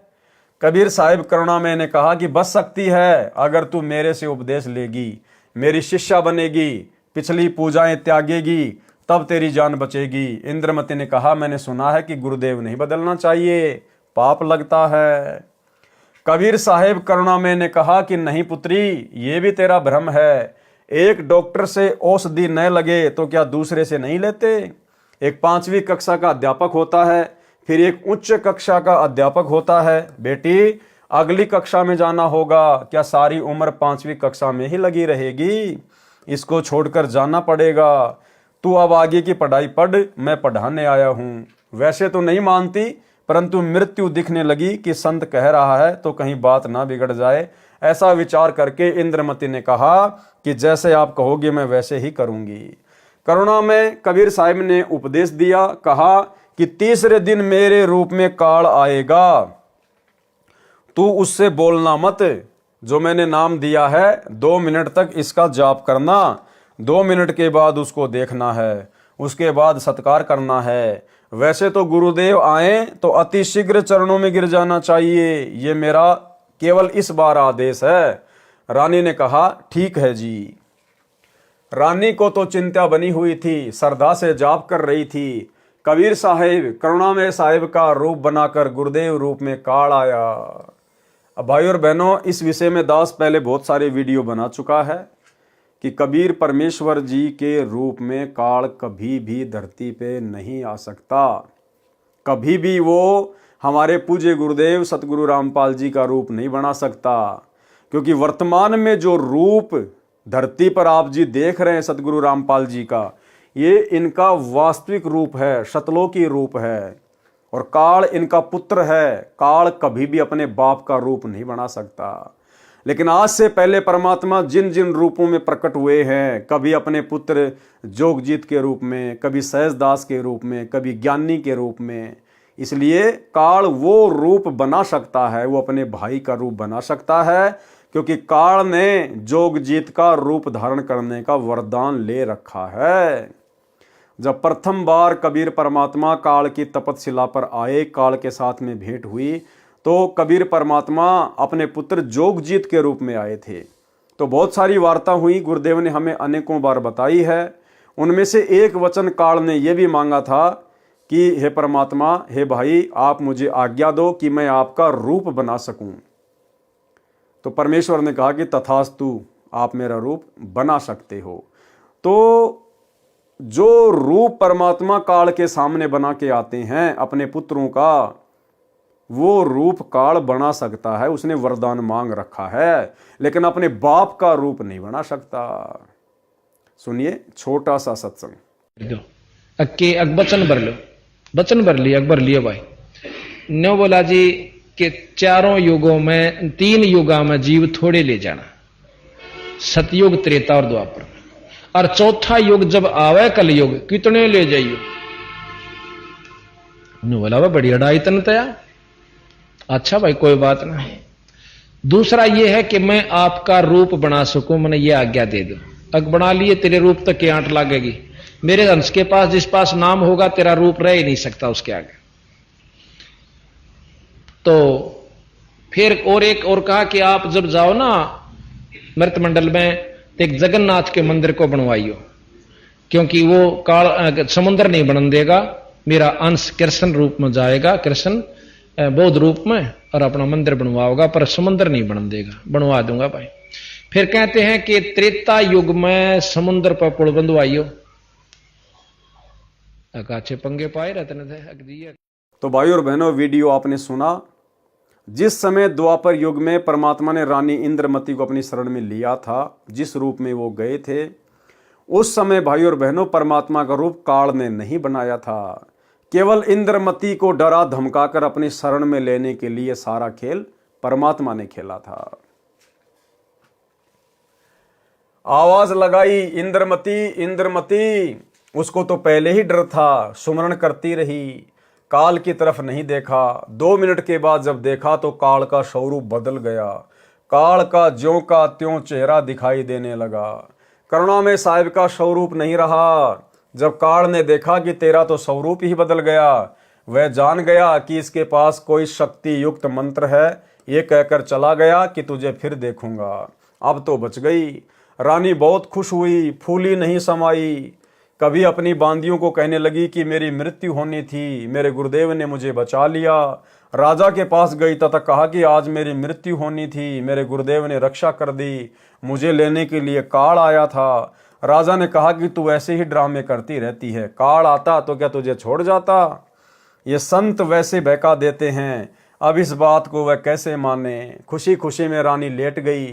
कुछ देर के बाद सर्प बनकर काल फिर आया और रानी को डस लिया। ज्यों ही सर्प ने डसा, रानी को पता चल गया। रानी जोर से चिल्लाई, मुझे सांप ने डस लिया। नौकर भागे। देखते देखते एक मोरी पानी निकालने का छोटा छिद्र में से वह सर्प घर से बाहर निकल गया। अपने गुरुदेव को पुकार कर रानी बेहोश हो गई। करुणा में कबीर साहिब वहां प्रकट हो गए। लोगों को दिखाने के लिए मंत्र बोला। वे तो बिना मंत्र भी जीवित कर सकते हैं, किसी जंत्र मंत्र की आवश्यकता नहीं है। इंद्रमती को जीवित कर दिया। रानी ने बड़ा शुक्र मनाया कि हे बंदी छोड़, यदि आज आपकी शरण में नहीं होती तो मेरी मृत्यु हो जाती। भाई और बहनों, इस घटना को जन्म देकर ऐसी लीला करके परमात्मा ने इंद्रमती को भक्ति मार्ग पर दृढ़ कर दिया। साहिब ने कहा कि इंद्रमती, इस काल को मैं तेरे घर में घुसने भी नहीं देता और यह तेरे ऊपर हमला भी नहीं करता, परंतु तुझे विश्वास नहीं होता। तू ये सोचती कि मेरे ऊपर कोई आपत्ति नहीं आनी थी। गुरुजी ने मुझे बहका कर नाम दे दिया, इसलिए तेरे को थोड़ा सा झटका दिखाया है। क्या कह रहे परमात्मा?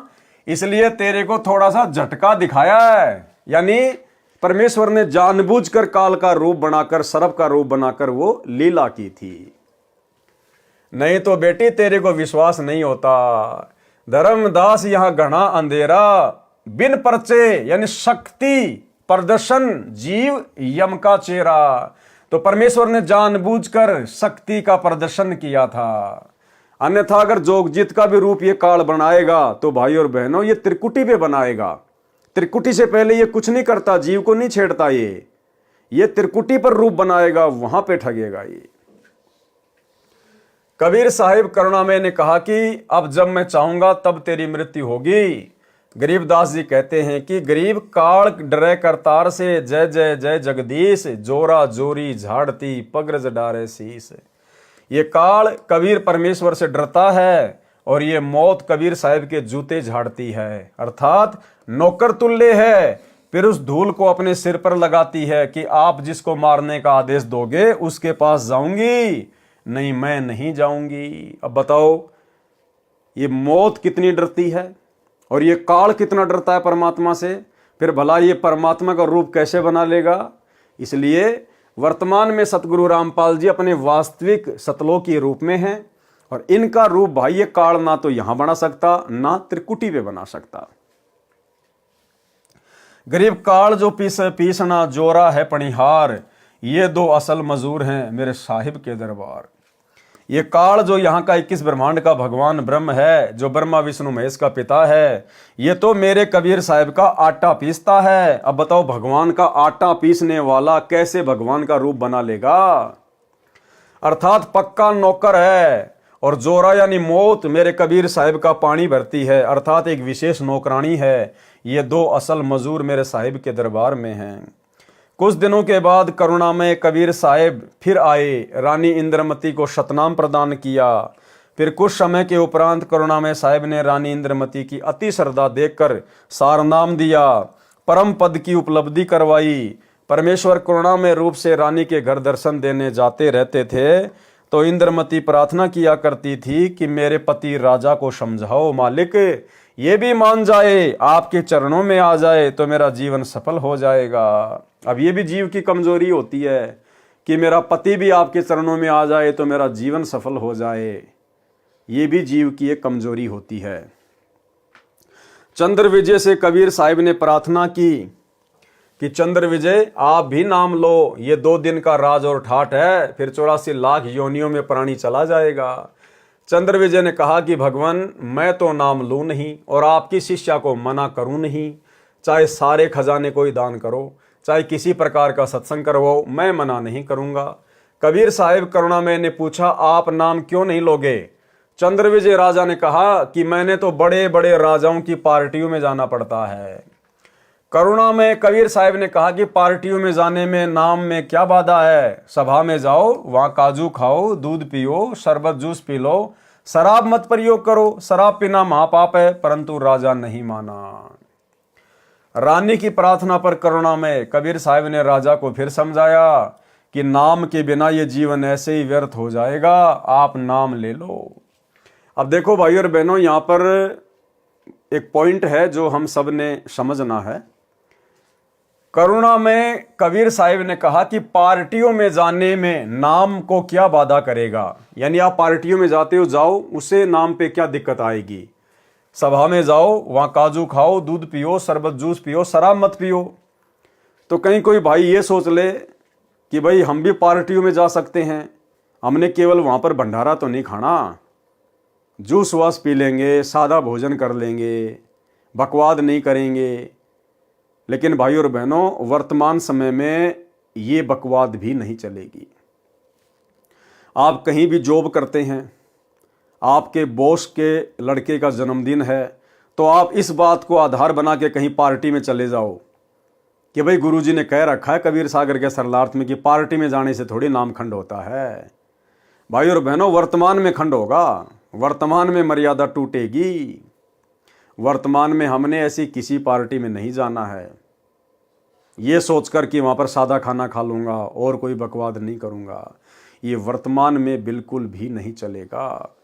वर्तमान में यदि आप किसी जन्मदिन की पार्टी में जाओगे या अन्य किसी फंक्शन में जाओगे तो उस भीड़ में भीड़ करने के कारण आपका समर्थन हो गया, आपका सहयोग हो गया। उस पार्टी में जाने मात्र से आपका सहयोग माना जाएगा और तुरंत आपकी मर्यादा खंडित होगी। अगर ज्ञान समझ में आ गया, भगवान समझ में आ गया, तो ऐसी बकवादों की तरफ तो हमने मुंह करके भी नहीं सोना, मुंह करके भी।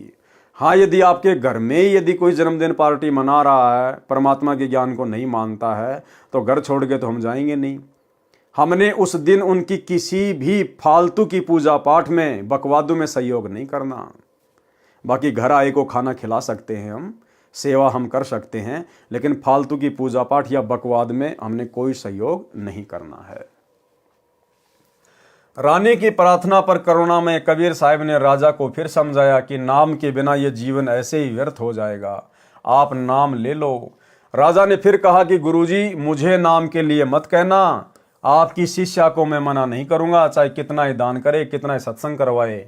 साहिब ने कहा कि बेटी, इस 2 दिन के झूठे सुख को देखकर इसकी बुद्धि भ्रष्ट हो चुकी है, तू प्रभु के चरणों में लगी रहे, अपना आत्म कल्याण करवा।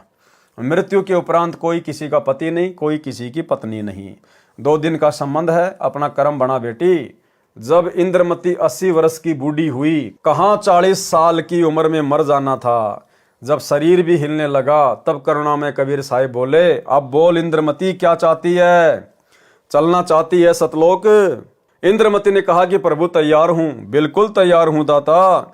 करुणामय साहिब ने कहा कि तेरे पोते या पोती या किसी अन्य सदस्य में कोई ममता तो नहीं है? रानी ने कहा, बिल्कुल नहीं साहेब, आपने ज्ञान ही ऐसा निर्मल दे दिया, इस गंदे लोक की क्या इच्छा करूं। कबीर साहिब करुणामय जी ने कहा कि चल बेटी। रानी प्राण त्याग गई। भाई और बहनों, आने वाले समय में इस सत भक्ति के प्रभाव से, मर्यादा में रहकर आजीवन भक्ति करने के प्रभाव से, आने वाले समय में आप और हम भगत भाई बहनों के भी इसी प्रकार से शरीर छूटेंगे। ना कोई बीमारी से, ना कोई रोग से, ना एक्सीडेंट से, ना लड़ाई झगड़े से। बिल्कुल जैसे पका हुआ आम जरा सी हवा लगते ही तुरंत टूट के नीचे गिर जाता है, इस प्रकार से भगत का शरीर छूटता है। लेकिन दुर्भाग्य, वर्तमान में सतलोक आश्रमों से जुड़े हुए भगत भाई बहनों की किस प्रकार से एक्सीडेंट में, लड़ाई झगड़ों में, फांसी खा खा के, कोरोना में, बीमारियों से अकाल मृत्यु हो रही है। आश्रमों में सेवा करते करते भगत लोग ट्रैक्टर के नीचे दब दब के मर रहे हैं, पानी के टैंकर में मर रहे हैं आश्रमों में। और फिर भी पीला पर्चा निकाल के भगत समाज को गुमराह कर दिया जाता है कि गुरुजी का आदेश आ गया, वो तो मेरा सैनिक था, वो तो सतलोक गया। जबकि परमात्मा क्या कह रहे हैं? ये मौत परमात्मा के हुक्म से चलती है कि हे परमेश्वर, आप जिसके पास जाने को कहोगे उसी के पास जाऊंगी, अन्यथा आपके भगत को हाथ भी नहीं लगाऊंगी। और भाई और बहनों, अगर भक्तों की मौत भी इसी प्रकार से भक्तिहीन जगत वाले लोगों की तरह एक्सीडेंट में यानी किसी बीमारी से तड़प तड़प के होगी, फिर एक भक्ति करने वाले भगत में और बकवाद करने वाले जगत के व्यक्ति में भला क्या अंतर हो गया?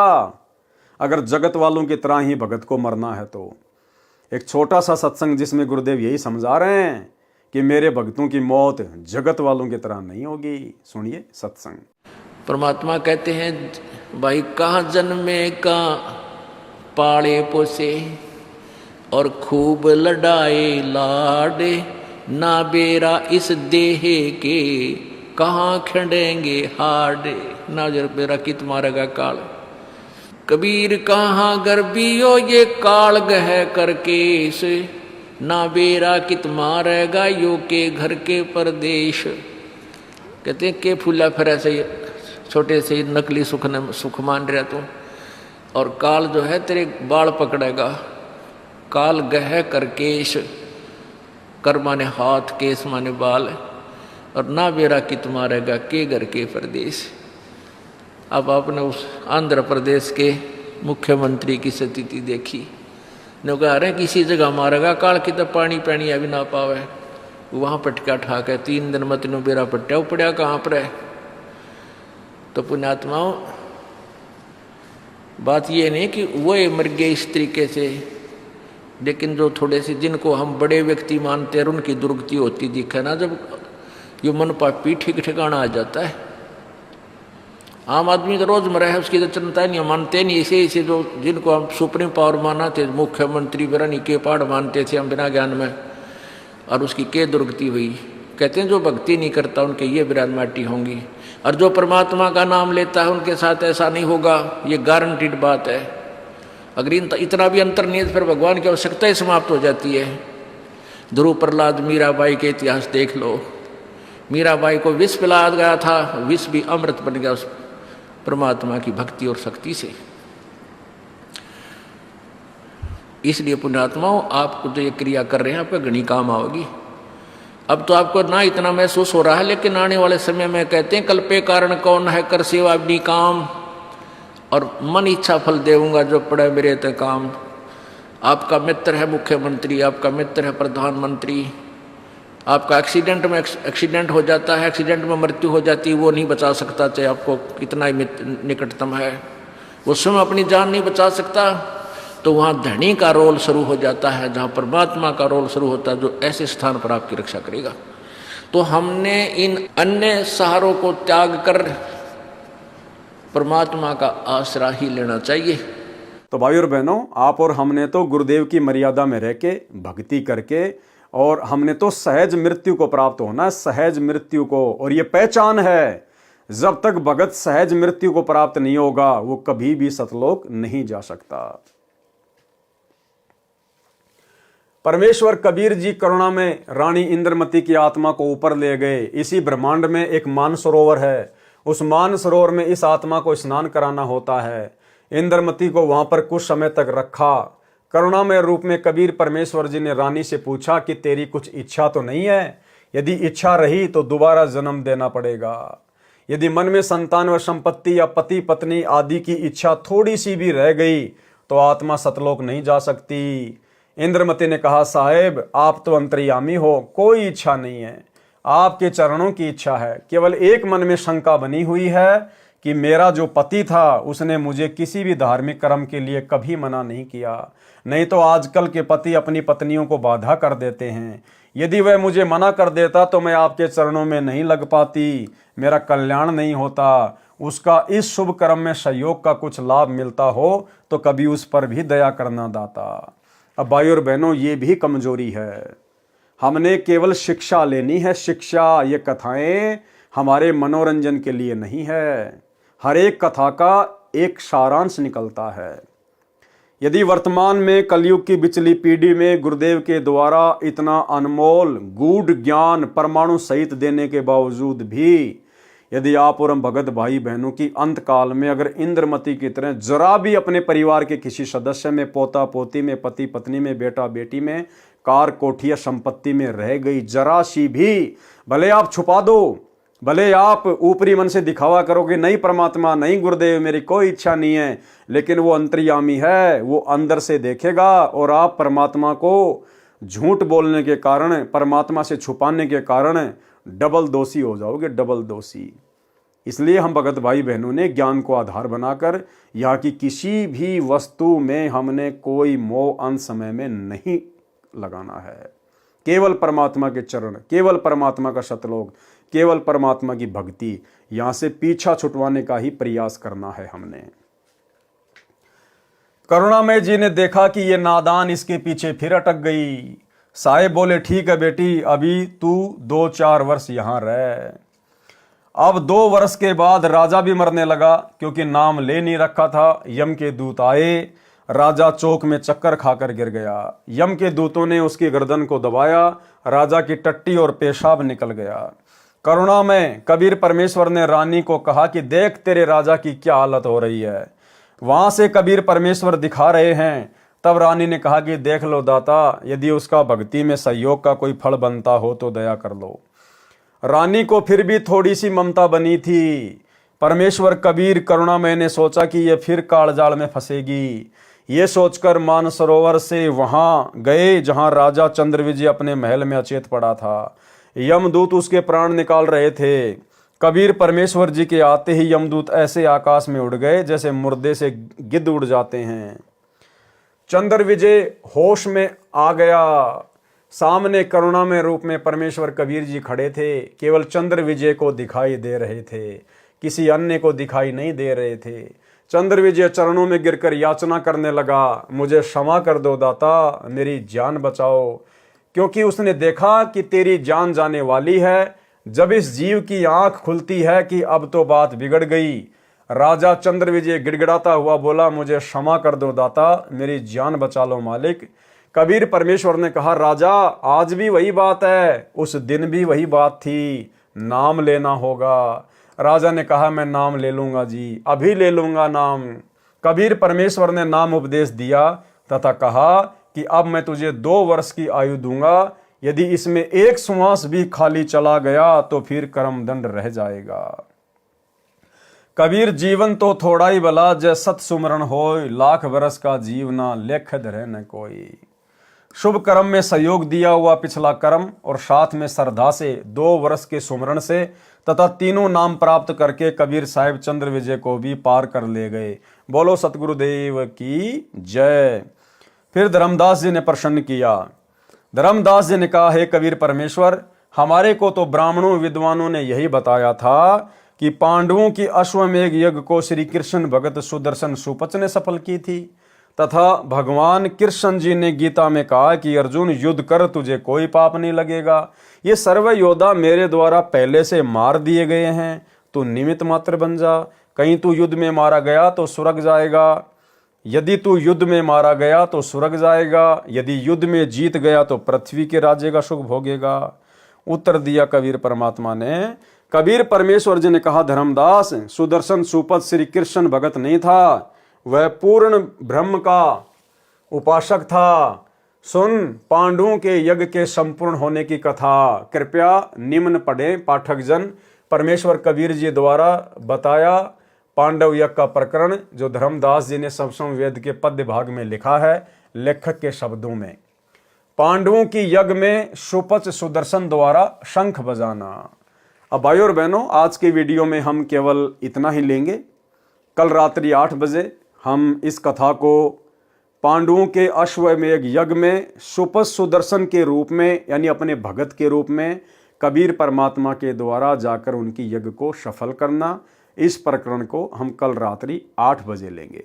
तो आज के वीडियो में केवल इतना ही। कल रात्रि सभी भाई बहन फिर से लाइव जुड़िए। तब तक गुरुदेव भगवान हम सबको आज्ञा दें, इजाज़त दें, आशीर्वाद दें। बंदी छोड़ सतगुरु रामपाल जी भगवान की जय हो।